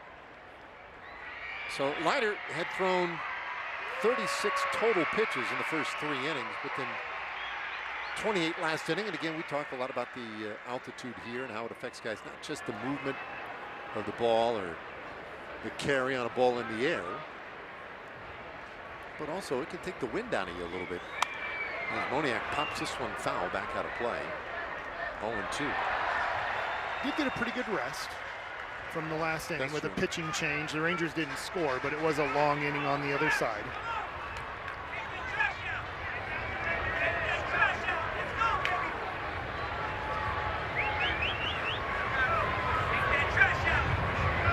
Here's the 0-2. It's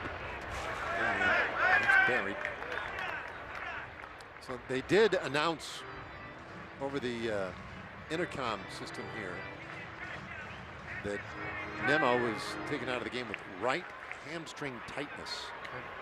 So, and that figures too. Remember, he had a little trouble with that probably about a week and a half ago. Right, a little bit up with that one. Oh, they're going to challenge it. Catcher's challenging the ball call.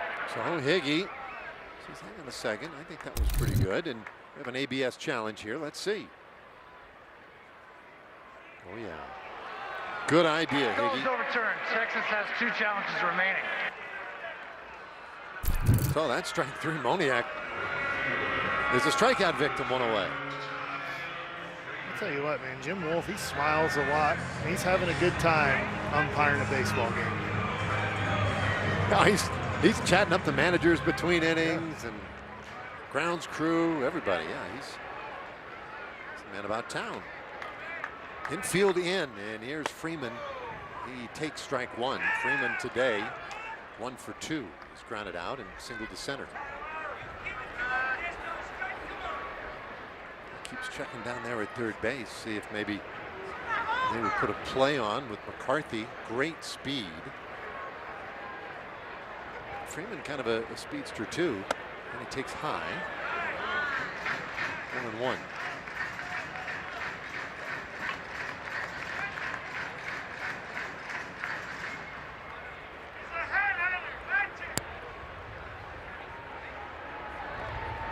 Big spot here in the 5th.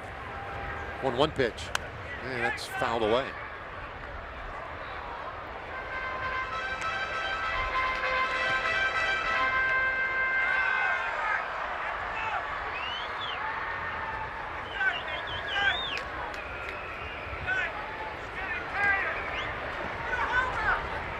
Nothing but sunshine all of a sudden.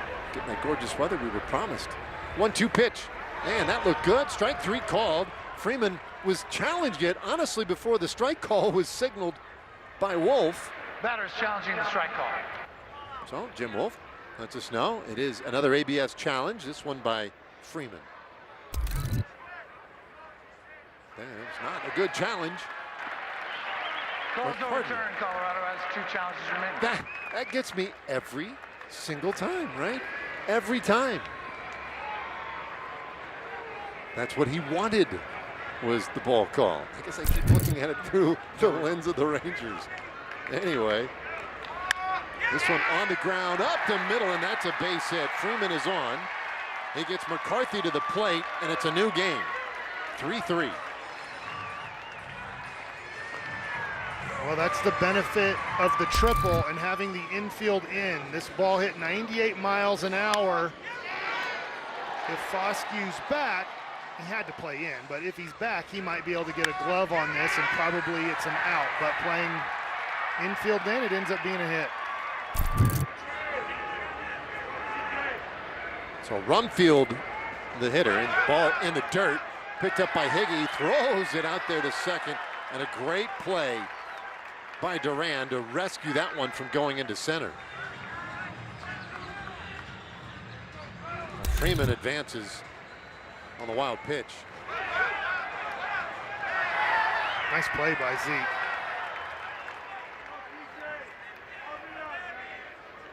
Rumfield wants to swing at balls in the dirt. He held up there, but it was close. 1 for 2 so far today, and he chops that one foul. It's counted a ball and a strike.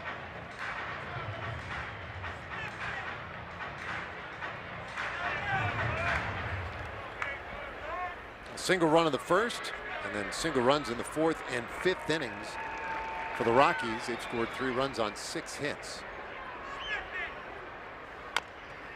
A little slow tapper third base. Young comes in, throws to first, and they get the out. Freeman able to move up to third base. 2 gone. Take a look at our Ford leaderboard.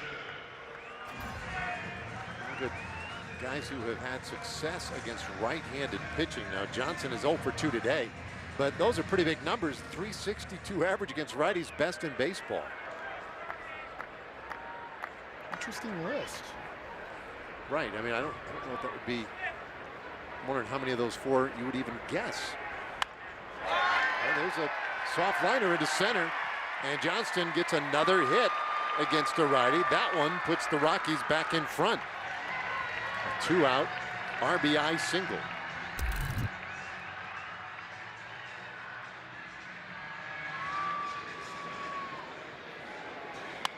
Well, they've been able to handle the ball in the zone up today. That wasn't the heater, that was a cutter, but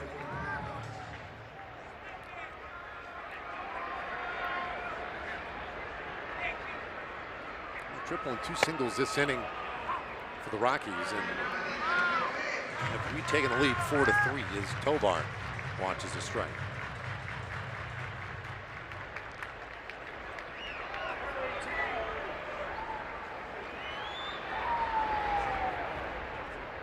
Rider with a long hold, and it's 0-2.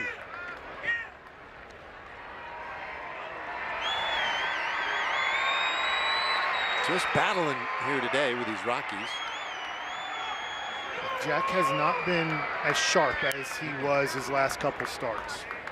His last 2, tremendous. The other thing too is, this is an assumption, I don't remember all of 24 here, the 3 games. This might be his first time ever also to pitch in Denver, which is different on how your ball moves and how it reacts here.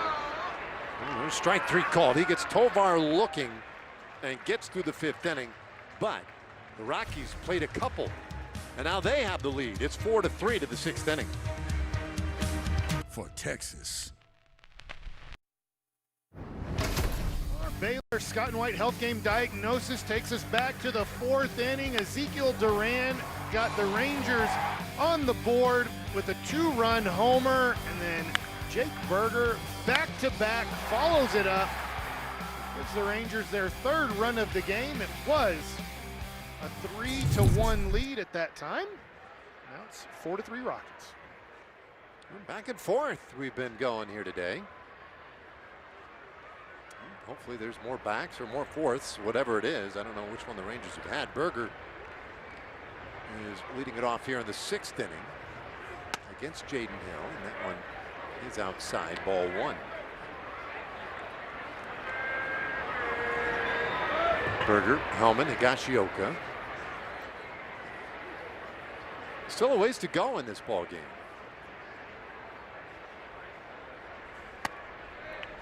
It's 1-1.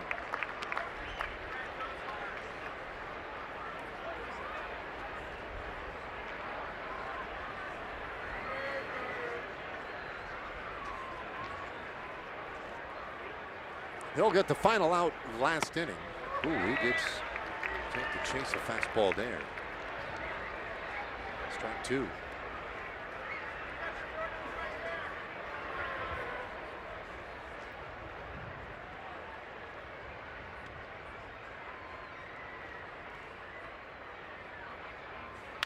Berger rolls that one up the middle, but they were waiting for it. Julian there on top of it, throws him out. One away. All right. Gives us a moment here for Progressive. Brought to you by Progressive Insurance. New customers could save hundreds by bundling their auto, home, motorcycle, RV, or boat. See how easy it is at progressive.com. One away. Michael Hellman 0 for 2 so far today, and he fouls that one back. I'm a little surprised here that Carter's not batting.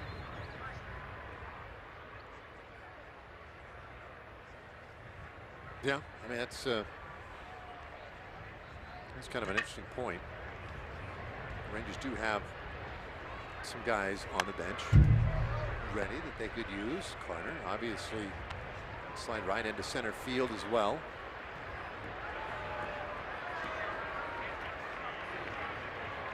But Hellman got the start, and it's not as if they look at Hellman as a platoon guy right and left per se. I mean, in Carter's case, he is kind of an extreme guy in his ability to hit righties and his struggles with lefties.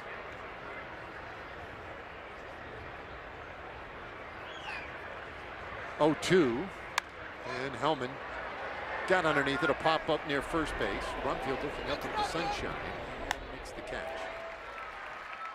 Well, had the shades on, that helped. Looked like he lost it for a second, huh? Yeah, But because I think it's, you know, it's a real high sky you get here in Denver, and the clouds have cleared out. It can be pretty bright here, it feels like a weird thing to say, but I do feel like there are skies that are brighter than others.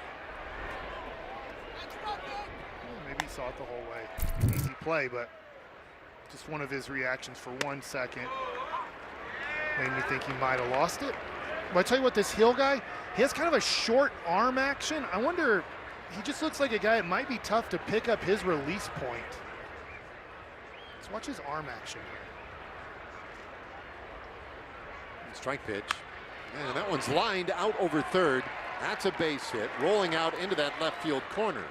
And Higgy will take a turn but hold with a 2-out single. Well, good job, it didn't bother Higgy.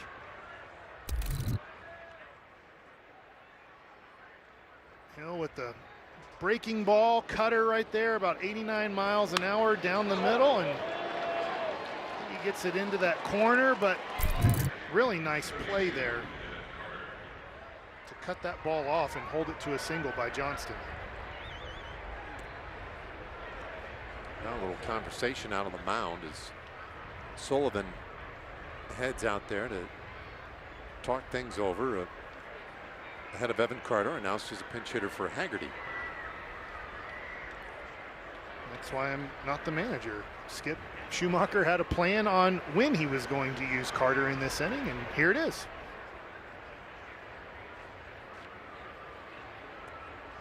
Okay, so Evan with a man on, and maybe that was part of the thinking, right? Get somebody on first. 2 outs, a chance to keep this inning going. McCutcheon's in the on-deck circle, but he might be lifted for Jack Peterson should Evan produce here. I'm with you. It's one of those things where you have a lefty warming up in the pen for the Rockies, so you keep your righty out there.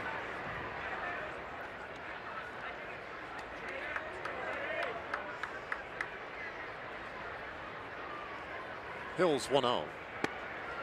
And even the count. 1-1.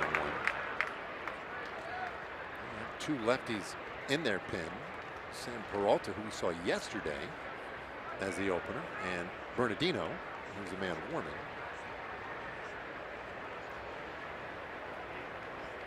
One, and that is up and out. And so they partly that you're on the other side of it. You have to decide, when do you want to use that lefty, or is Peralta also available today? He probably is. He was not effective yesterday, though. 2-1, and that's ripped down to first. Wow, Rumfield was in front of it, though, and he makes the play, and that ends the inning. Wow, that thing was scalded. This was hit hard. I didn't even see it off the bat. By the time I saw it, it was already in a glove and touching first base. Holding the runner on really helps here. Saves the Rockies from a triple down the line. In-store or online at rallyhouse.com. Ah, yes. Hope you're enjoying this nice, tall glass of cool, refreshing Rangers baseball this afternoon. Here are the Rocky Mountains, 4-3 the score. Really cool shot as we take a look at the defensive arrangement now for the Rangers. Hellman moving over into left field as Carter takes over in center. Jacob Junis is the new pitcher. Having a great season for the Rangers so far in his 17 games, a 180 RA. All right, a one-run game, and he'll go to work with a backdoor breaking ball, just missed, to Edouard Julien. Julien, Karros, and Sullivan this inning for Colorado.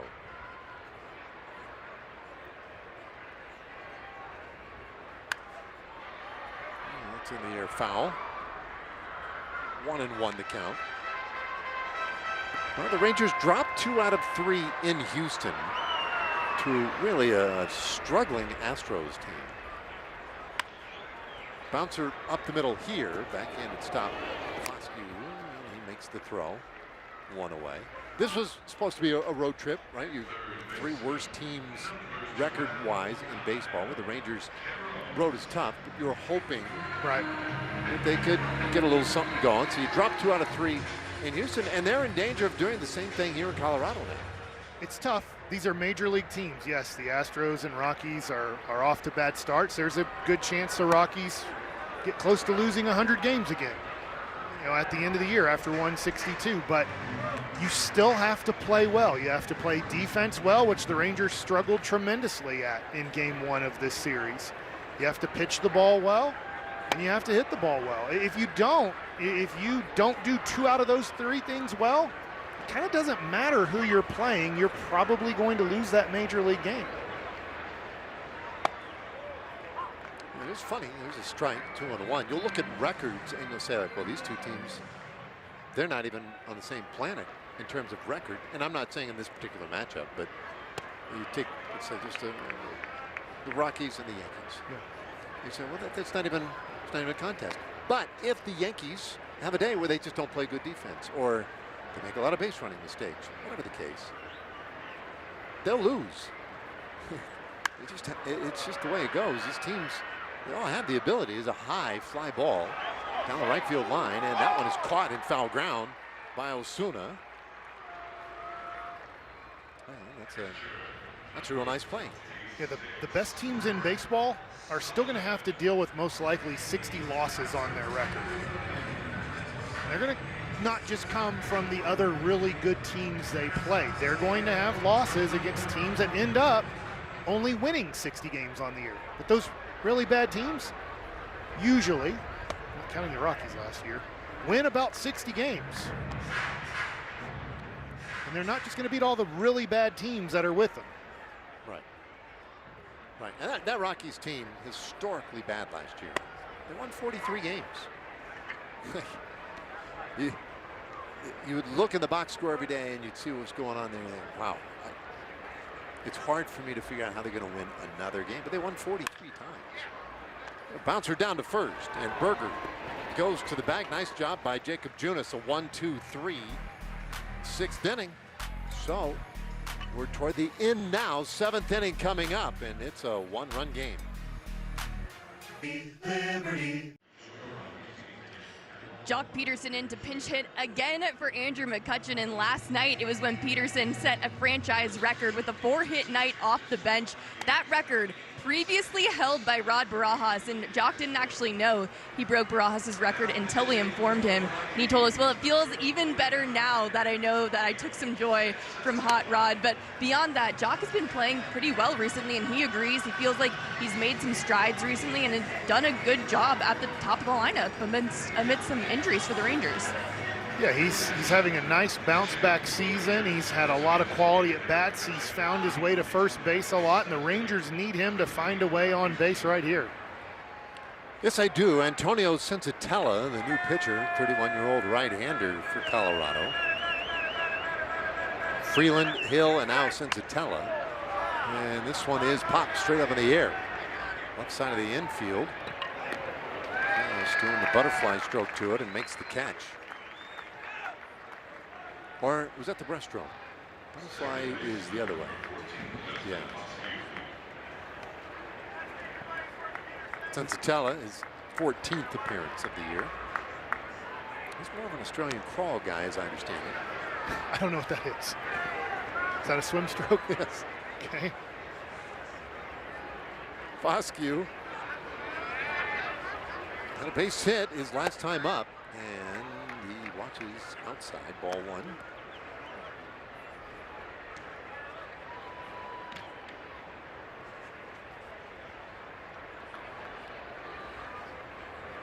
Well, a one-run game, and in this ballpark, we were talking about it a lot last night.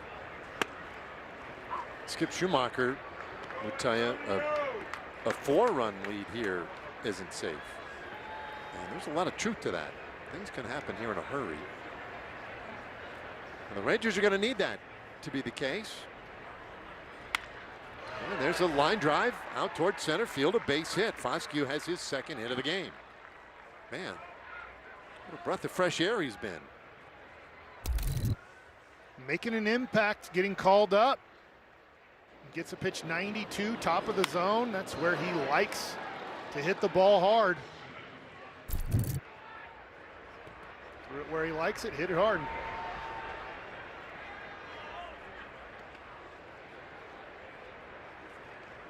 So the tying run is on, and Osuna the batter, and he takes a little bit in.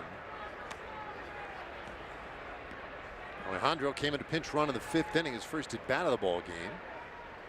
He came in when Nimmo had to leave with what was reported to us as tightness in his right hamstring. It's a little bit inside. Okay, they'll have another ABS challenge. Catch is challenging the ball call. So Sullivan thought that caught a little bit of the zone. And we'll have another ABS challenge. Let's see. Oh, kind of good amount of the zone. Call's overturned. Colorado has 2 challenges remaining. Rockies have had some big overturns in this game. I'm not saying that one's big. We'll see what happens here, but 1-1, 2-0, different situation. Very much so. Strike 2 now on Alejandro.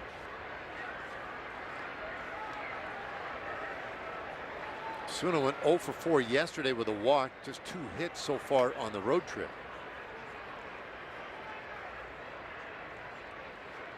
There's the 1-2, and that is high.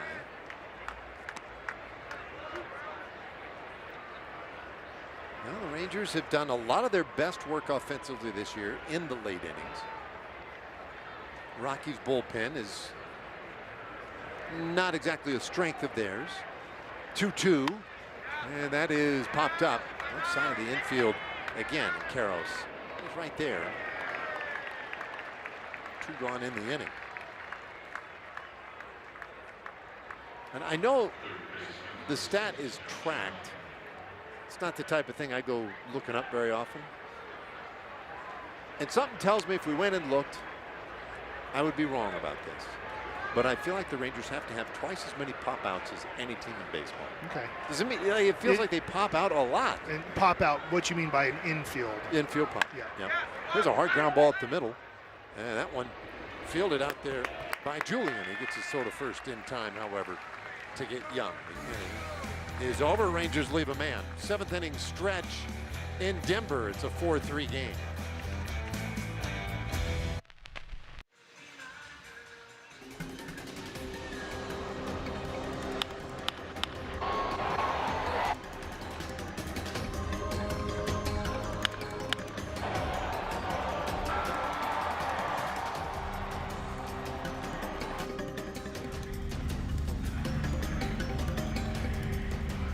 Well, some fun times in Denver. Rangers, though, trailing by a run as we go to the bottom of the 7th inning. It'll be the top of the order for the Rockies and Tyler Alexander for the Rangers. Tyler's 22nd appearance of the year.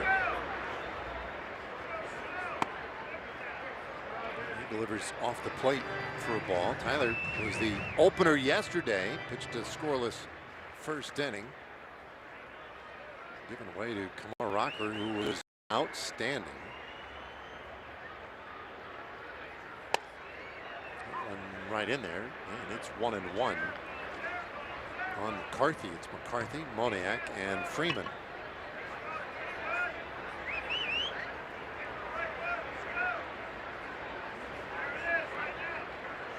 Pretty crisp Wednesday afternoon in Denver as this is pulled foul. Rain earlier today, earlier in the ball game. Was it about the maybe 2nd, 3rd inning? Yeah. And then cleared up. We got some sunshine. It's starting to, clouds starting to build up again. 1-2, and that is lifted into short left field. Hellman coming in, and he makes the catch.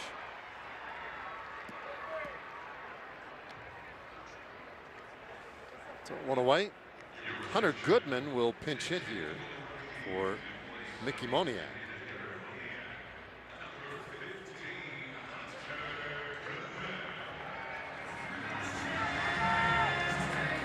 So Moniak, who is one of their better hitters, especially for power, gives way to Goodman. And Goodman, he's also a good hitter, 11 home runs. And one of those things, a couple years ago, he really made a little noise here. He's a catcher who swings a great bat.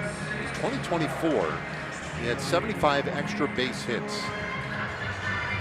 Only Shohei Ohtani had more extra base hits that year in the National League. I wouldn't have guessed that. No, you would not have. Hardly a soul on the planet would. Now, all that said, he's not a guy looking to walk. He is up there to swing the bat. Last year, 31 homers, 91 RBIs. And he does swing and miss at the first offering from Alexander. If you have pitches that look like strikes, they don't have to end up being strikes, but they look like strikes, the Rockies will swing. That's very odd. The one strike pitch, and that one up and out.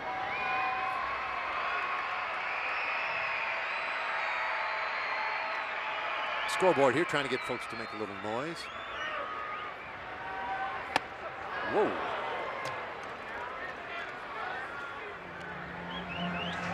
You'll see a guy swing out of his shoes every now and then. Out of their helmet, though, that's kind of common these days. It is. They've made the helmet where it releases pretty easily. Who was the first guy you remember as a kid who really just would corkscrew himself like that? I would say Reggie Jackson. Yep, that's what I was just thinking. It was Reggie-esque right there.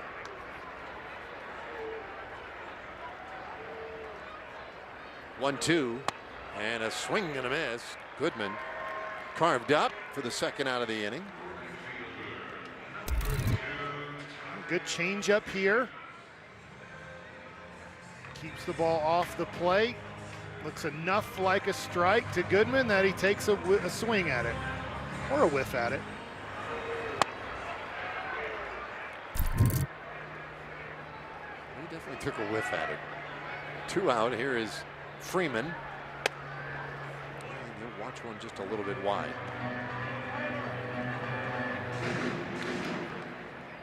Well, I think, you know, holding a team to 4 runs in this ballpark, not a small accomplishment. The problem is that the Rangers haven't scored much today,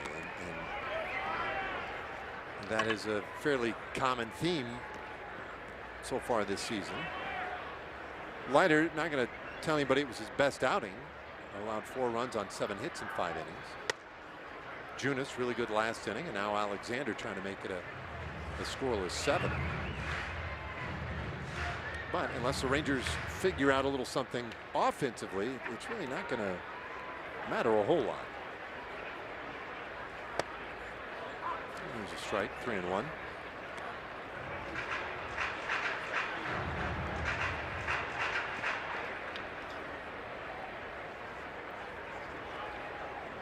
Freeman has a couple of hits today. Fouls that back. It's a full count. Singles in the 4th and 5th innings. Scored what right now is the 4th run of the game for the Rockies, and that's the decisive run.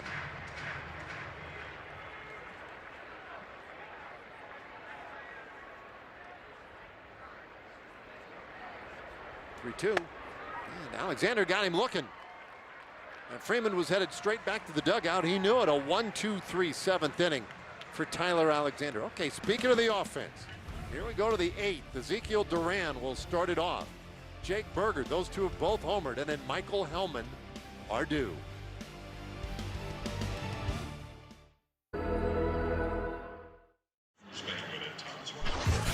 Well, Ezekiel Duran has played himself into a very different position this season. He has hits in 15 of his last 17 games, including his 4th home run of the season, which he just hit there in the 4th inning. Skip Schumacher said before today's game, when you're getting one pinch hit bat a week and then you get a spot start, that's really hard. But that was essentially Zeke's role last year. But he said when you're playing every day and you know you're going to be in the lineup the next day, even after going 0 for 4, that's a good feeling. But Zeke has absolutely earned that this year. He's doing a good job of taking advantage of an opportunity. He's in a hole here, 0-2 to open this 8th inning. Rangers down a run in Denver. And it's very hitter-friendly ballpark. 4-3 the score. And Zeke strikes out swinging. Cincinnati takes care of him pretty quickly here to begin the 8th inning. Zeke did not have a very good at bat there. That's a good finishing pitch. But that was quick. Yeah. So, Jake Berger now. Berger had the home run in the 4th inning. And he's having a heck of a road trip.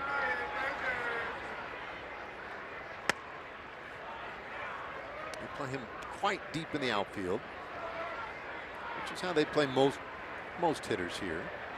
I mean, those guys are way back there.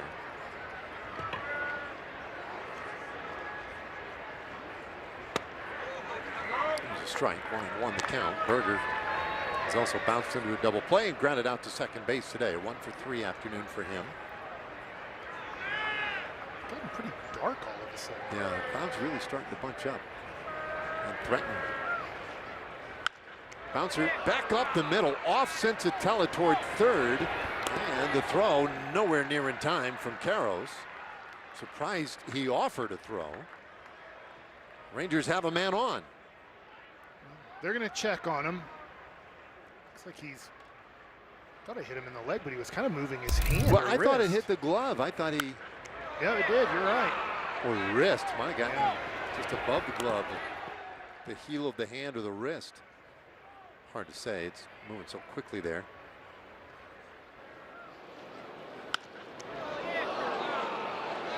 Sounded like flesh. Did. So he signals that he's all right. Everybody back to the dugout.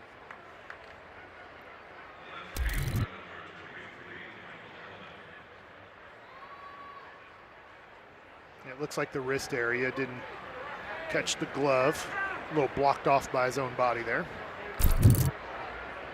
So an important base runner out there now. Hellman 0 for 3. And he takes a strike from Senzatella, who threw a scoreless 7th inning.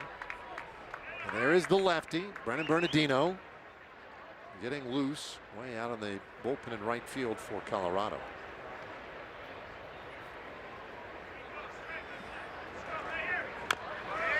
Tapper foul, 0-2. Off day tomorrow for the Rangers. They will spend it in Southern California. We're starting a series with the Angels Friday night. 3 night games in Anaheim.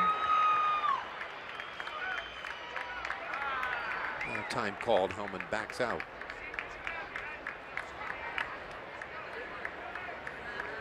This is Michael's third game since being recalled from Round Rock on Monday. He was a man who came on to the roster when the Rangers put Corey Seager on the injured list.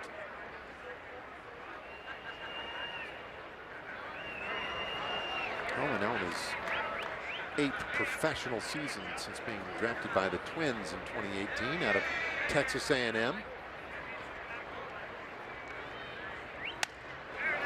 Popped up, short right field. That's a tough one, and it drops for a base hit. Berger has to hustle to second, and he's out at second base. We're holding. And he was caught in between for a moment. Rangers wanted to look to see if that was worth a challenge, and it is not.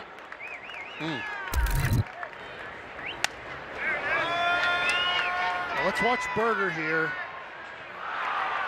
There's not much he can do there. He thought he caught it, so that's why he took the step back. He went as hard as he could. He's not a fast guy. Not much else he could do, just unlucky there. So a fielder's choice. Scored 4-6, and that is not a 4-6 looking fielder's choice. Slow roller third. Carroll throws to first in time. And just like that, this inning up in smoke for the Rangers. Bottom of the 8th inning coming up in Colorado, where the Rockies lead this one by a run.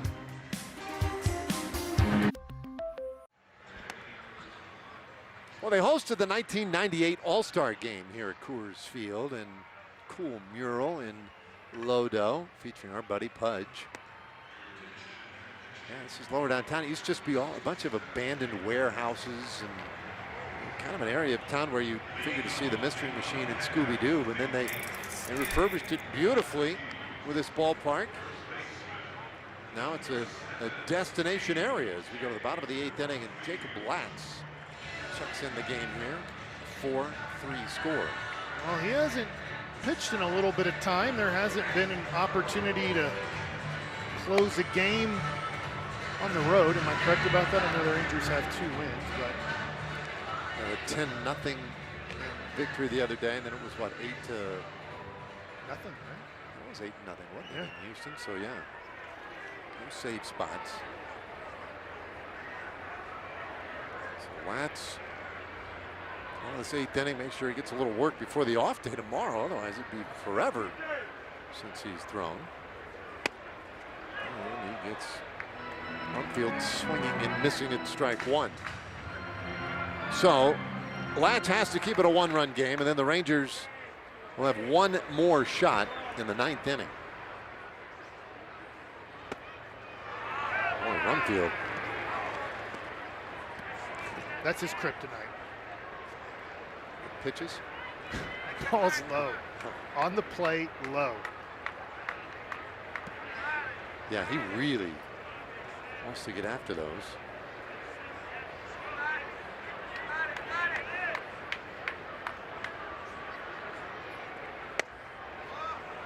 Just misses. 1-2 the count.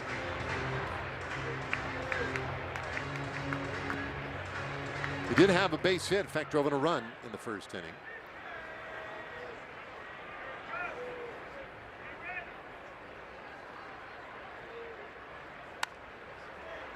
It's fouled back.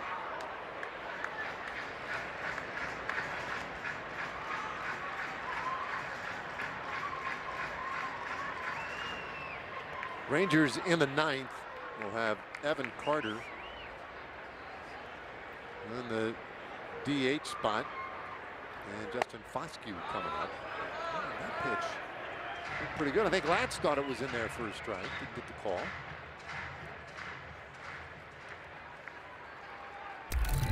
Let's see if it was a strike or not. Nope, just below the zone. Offering, and that was poked right past third base. And Rumfield hung in there and got a pitch he could handle. Hit it well, but not for a base hit. We have time here for Spectrum. Spectrum Internet, the most reliable internet you can count on.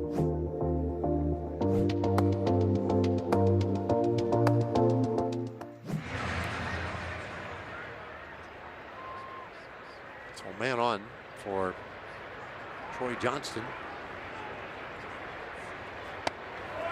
He'll take strike one.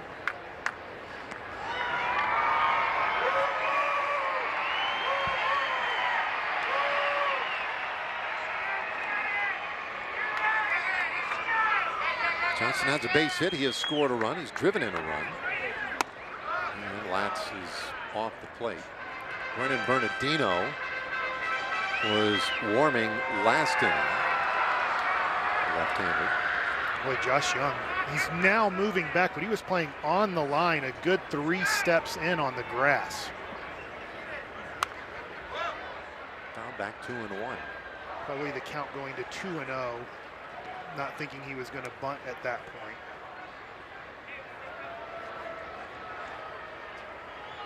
I guess 2-1 after taking that full swing. You feel like well, still probably. Yeah, he's now moved in one more step.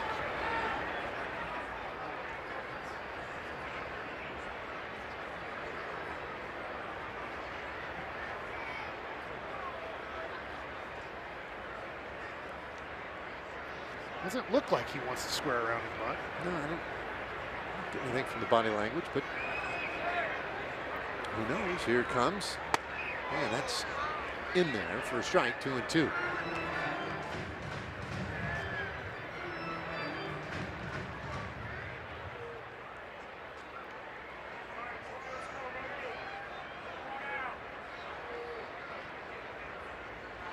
Small lead for Rumfield. There's a swing and a miss, and Latz picks up the strikeout. Oh, good lefty on lefty heater here. 97 miles an hour. Boy, Jacob Latz late in these games has picked up velocity. Well rested right now too. I mean, it is live though. And he has taken to this high leverage role. The Rangers appreciative too as runner leads, and Tovar falls behind 0-1. Tovar, base hit in 3 tries. So we showed you the lefty getting loose for Colorado. Which means the Rangers probably will go to the bench with Carter leading off. The only right-handed hitter they have, though, is Danny Jansen.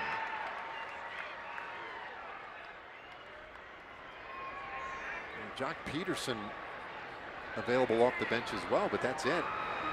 Peterson, a left-handed hitter. Pardon me. This one fouled back. 0-2. We've already seen Jock. So that's all they have, literally, is Jansen. I think if they do bring in Bernardino, you just have to. I mean, Carter, I don't think you can hope for a walk. They struggle against lefties is such that I'm with you. In a 1-run game, yeah, I think you got to give yourself a chance. 0-2. There's a swing and a miss. So Tovar strikes out. 2 away. Slider right here, 86. Starting it off the plate and then backdooring it for a strike, getting the swing and miss.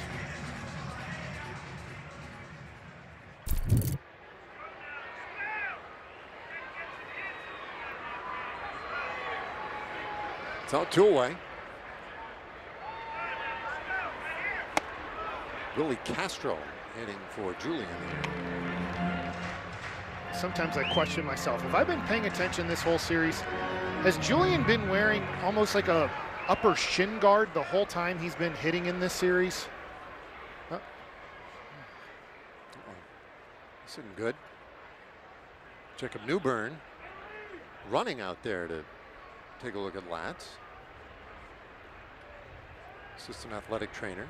Skip Schumacher out there as well. And Jordan Teague, so, well, whatever he told him, feels like he's okay. Oh yeah, something. Hopefully he's okay. He says he wants to keep pitching. He's going to keep pitching. Oh, he slipped big time. His foot just did not catch at all.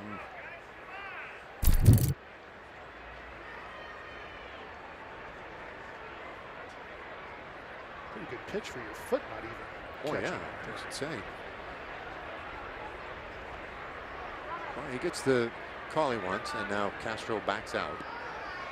So he's wearing a, I don't know if I've ever seen one that high. No, nope, I haven't seen anything like that. Almost looks like a old school knee pad for a player on a basketball team or something. There's a swing and a miss, 0-2. Look at that. It must be new. I do not remember seeing that the last couple of days. Yeah. This is his first at bat today.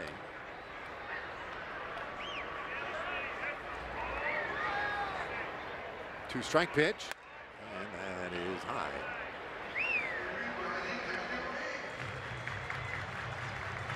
Rockies just kind of chipped away a little bit today. Run on the first, a run on the fourth. Scored 2 runs in the 5th inning. All against Leiter. The bullpen's been pretty good since then. And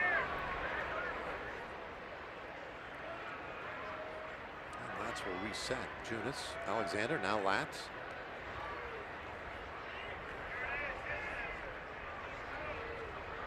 Here it comes. Yeah, that's very high.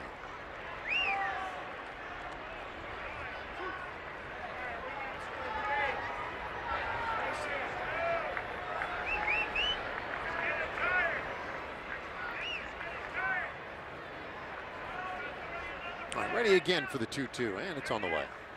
And a swing and a miss. So he strikes out the side in the 8th inning. Latz puts up a goose egg in the 8th inning. Rangers bullpen really sharp once again today.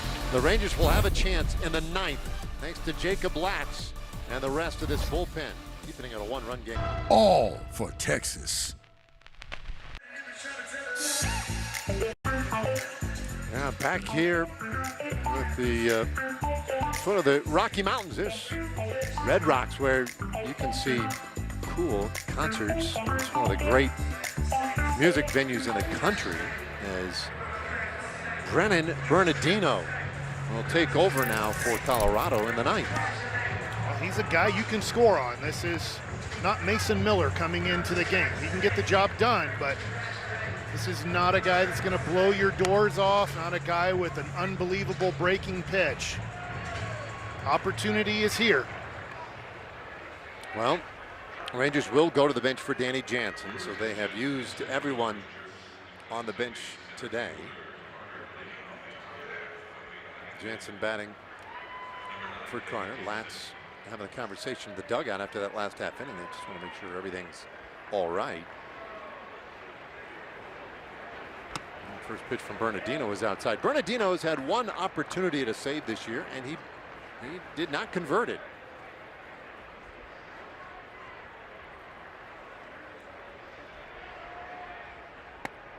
And a curveball gets in there for a strike.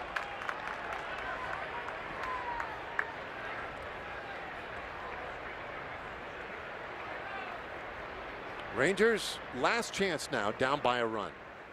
Oh, that's a strike. And so he was just spinning it, and now Jansen challenging the strike call. Jansen will challenge that, an ABS challenge here for Danny. And unfortunately does not go his way. Confirmed. Texas has 1 challenge remaining. Good try, though. That was in the 9th inning here, a pitch that close. Good try. That was the right spot. The 1-2, and they show a changeup away. Bernardino, 34 years old now.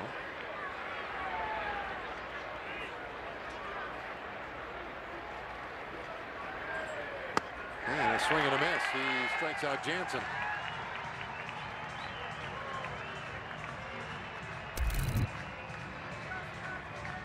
Just a fastball. Catches the outside corner, and Jansen maybe looking soft. Couldn't catch it. Not a conventional 9th inning guy by today's standards. Bernardino averages less than 90 miles per hour with his fastball, and he delivers a sinker there low for ball 1.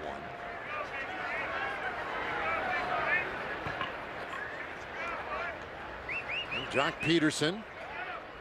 He can do damage. He takes on the inside corner, 1-1. Rangers are one swing away from tying this game. Not to say that everybody necessarily sell out for a home run, but it's certainly one way to do it. 2-1 the count. It's just harder and harder in today's game to build big innings, connect a bunch of at-bats. And I would say with perhaps the exception in this ballpark where just the way the yard plays, yes, home runs occur here with more frequency, but so do hits. 2-2.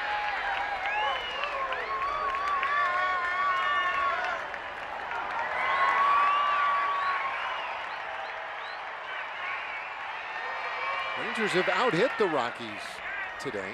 10 hits to Colorado's 8 hits, but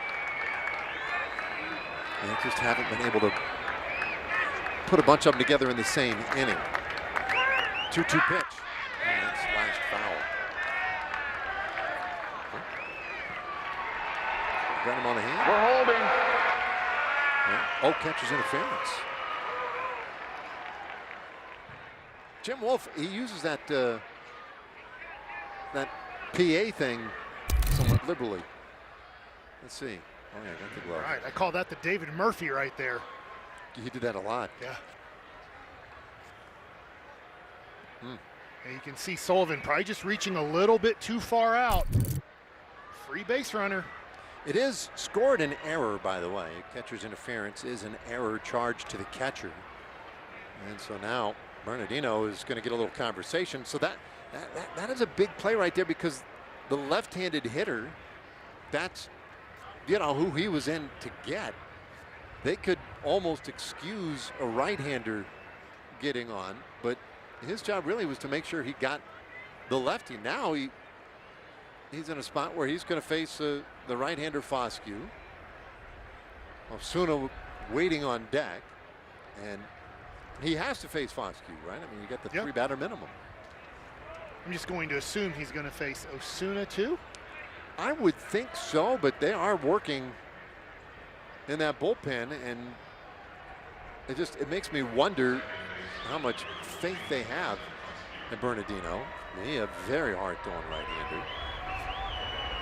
He's the guy we were telling you about the other night, threw 103.3 with a fastball earlier against Houston this year. Anyway, Bernardino, the soft tossing lefty against Foscue. And he pours a fastball in there, strike one.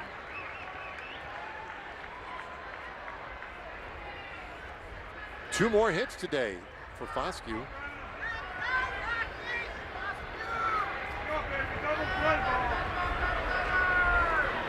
One strike offering. And that is outside.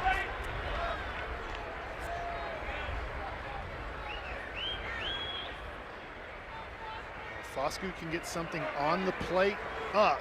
I swear, it seems like he likes hitting the ball hard. Well, he hits this one through the right side. That's a base hit. Peterson stops at second. So the Rangers have 2 men on in the 9th inning. Great job by Foscue using the whole field. That pitch is below the zone, 91 fastball. Playing him up the middle with the second baseman, and beautiful job of hitting. The Rangers have themselves a chance. There they are, 2 very important base runners. And Alejandro Osuna left on left here, and he bounces this one left side of the infield, deep in the hole, short, no play. Everybody's safe, and the Rangers get that tying run to third, the go-ahead run to second base. Infield hit for Osuna. Contact. How important is contact? Put the ball in play and let's see what happens. So Bernardino couldn't get it done. They'll take the baseball from the left-hander. He leaves with 1 out in the 9th inning. The base is loaded. He's responsible for all of them. And the hard-throwing right-hander Mejia coming in. In the dock of the box. Well, there you see it. It's a 1-run game. The key there are all those filled bases on the diamond. Rangers have them loaded in the 9th with 1 out. And Juan Mejia is the new Rockies pitcher. Well, I don't know how much trust they really have in him. I thought that he would be pitching to start the 9th inning, but they went to Bernardino, now Mejia in a jam, trying to work out of it. Josh Young hitting in the rain here. Yeah, they put Mejia in quite a little spot here. You see that he's done a good job of stranding runners, at least the 3 of them he's had this year. Well, this is quite a pickle as Young swings and fouls that one off, strike 1. Rangers' best hitter so far this year at the plate. 2 hits and a walk today for Young. A base hit here would not just tie the game, would likely give the Rangers the lead.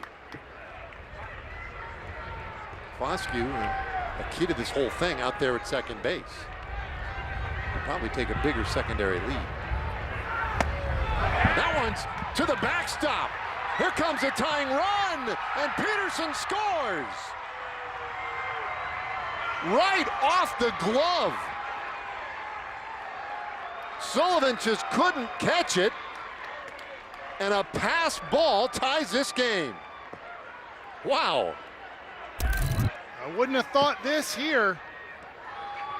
Fastball, very catchable. It just clanks off the glove, and Peterson hustling home. Now the infield comes in. Boy, what an inning for Sullivan. The catcher's interference and now the pass ball. My, oh my. Young fouls that back, and it stays 0-2. Well, the just touching it approach here can maybe give you the lead. Go ahead run at third base.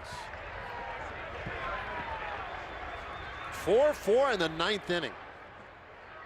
Rangers doing it again late. Infield is in, the 0-2. And that is off the plate. Rain has started to fall now in this 9th inning as well. And cold rain at that.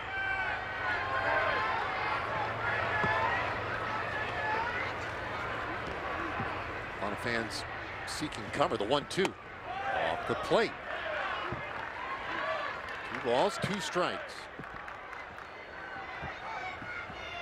And the runners out there, both very capable. Foscue at third, Osuna good speed at second. Here it comes. And a ground ball that's through into left field, a base hit. Rangers have the lead. Osuna slams on the brakes and heads back to third. Whoa. He was barreling for the plate, but Ragsdale got his attention and saved him from a close play at the plate. Rangers are up 5-4. 2-strike hitting. Josh Young in the clutch. Gets a breaking ball. Look, that ball's 3-4 inches off of the plate, but it's up enough that he can get the barrel to the ball. And Ragsdale does a great job here of holding because he would have been out. What an inning. First and third now. And Duran takes strike 1. 2 runs have scored. Rangers have inched out in front now 5-4. Rain coming down a little harder now too. 1-strike pitch, and that one is line foul. Let me ask you something here, Mike. You've played in a whole lot of baseball games in your life.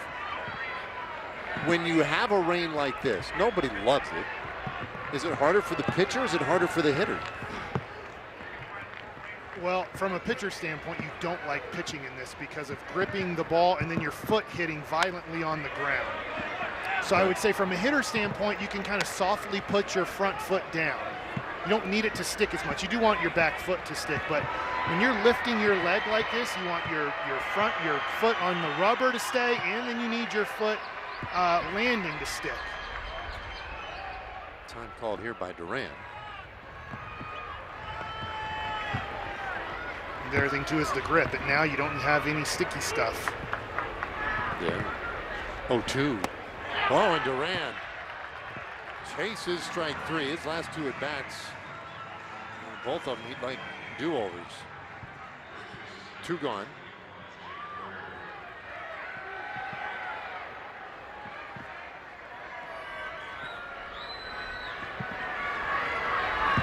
Here is Jake Berger now.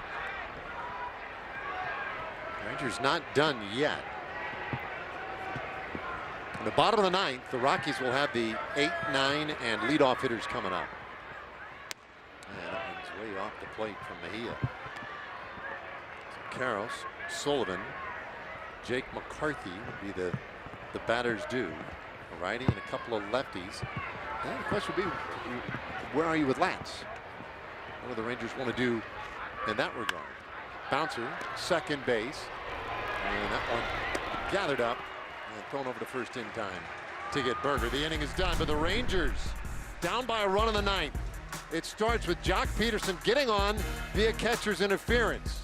A little bit later in the inning, a ball off the glove to the backstop. Scores Jock from third. And then the go-ahead run. Josh Young with 2 strikes brings home the 5th run. Rangers up to the bottom of the 9th. Firestone Complete Auto Care.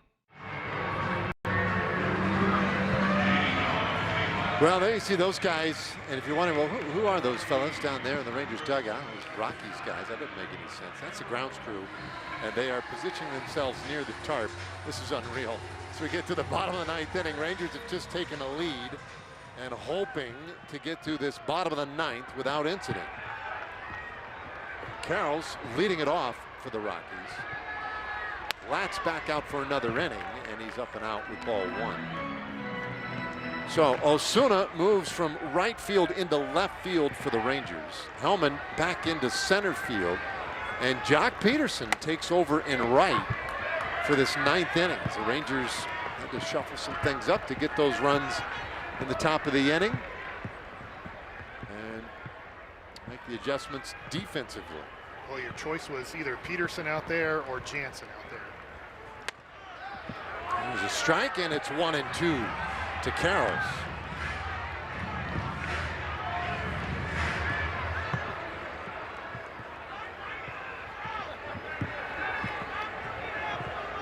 Jacob pitching with a 1-run lead. The 1-2 pitch fouled off.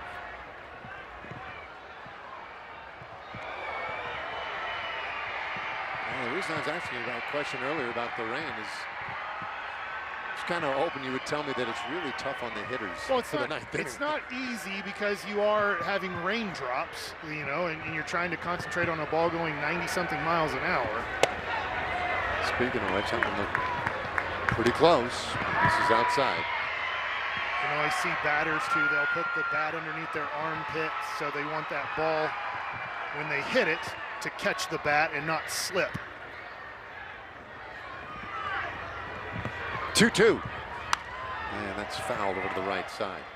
Rather him to stop trying to hit the ball to the right side. Well, I hear you.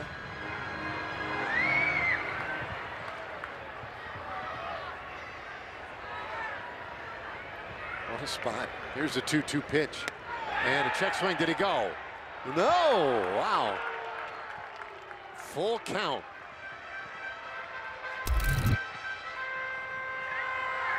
Ooh, that's close. That is so close, right on the line. It could go either way. Yeah. Well, that makes for the 3-2 now. And a high fly ball right field. Peterson angling toward that corner and pulls that one out of the raindrops for out number 1. No problem. Piece of cake. Can of corn. Oh, Jock makes good on the first play in this 9th inning. And now the Rockies will go to the bench for Braxton Fulford, a speedy backup catcher. That means they have just one man left on the bench, and I'm not real sure how available Brenton Doyle really is. He today was reported to have a, what was it, a contusion on his obliques. Yeah, oblique contusion. Diving for a ball yesterday and hurt himself. This one fouled off by Fulford for strike one. Ninth inning, the Rockies haven't stopped hacking at pitches.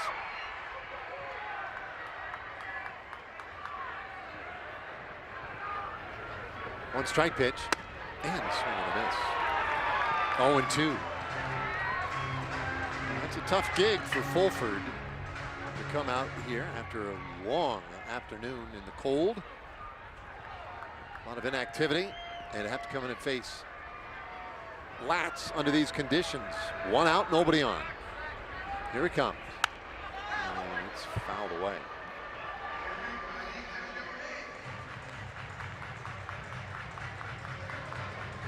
Rangers with 2 runs in the top of the 9th inning to rescue this game, at least for the moment. Latz needs to get 2 more outs. Pitch to scoreless 8th inning is 0-2, up and out. Mentioned earlier, he's well rested. But that last pitch got away from him a little bit. I think he lost his grip. Yeah, or, you know, he could have lost his footing where that foot hit and he didn't feel comfortable, and then everything trails. Swing and a miss. Strikes out Fulford, and there are 2 away. Well, after the high heater, he goes with the soft changeup, and that is a pitch the Rockies love swinging at. On the plate, below the zone. Another one bites the dust. Need one more.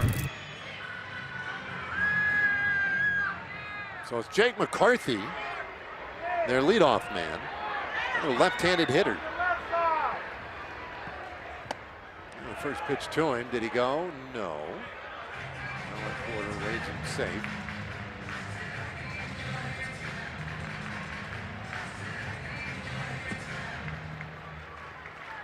Rangers got 3 in the 4th, 2 in the 9th for their 5 runs today. 13 hits. 1-0. And a chopper right side of the infield. Foscue has it. Throws to first in time. And the Rangers steal one from the Rockies today. And they win the series 2-1. Wow. Comeback win for the Rangers. Great job in the 9th inning to get the 2 runs needed, and Jacob Latz, he doesn't get a save here, he gets the W with those last 2 innings of work. Boy, what a great finish to this one for the Rangers. Battled all day, and they emerged with a 5-4 win. Let's take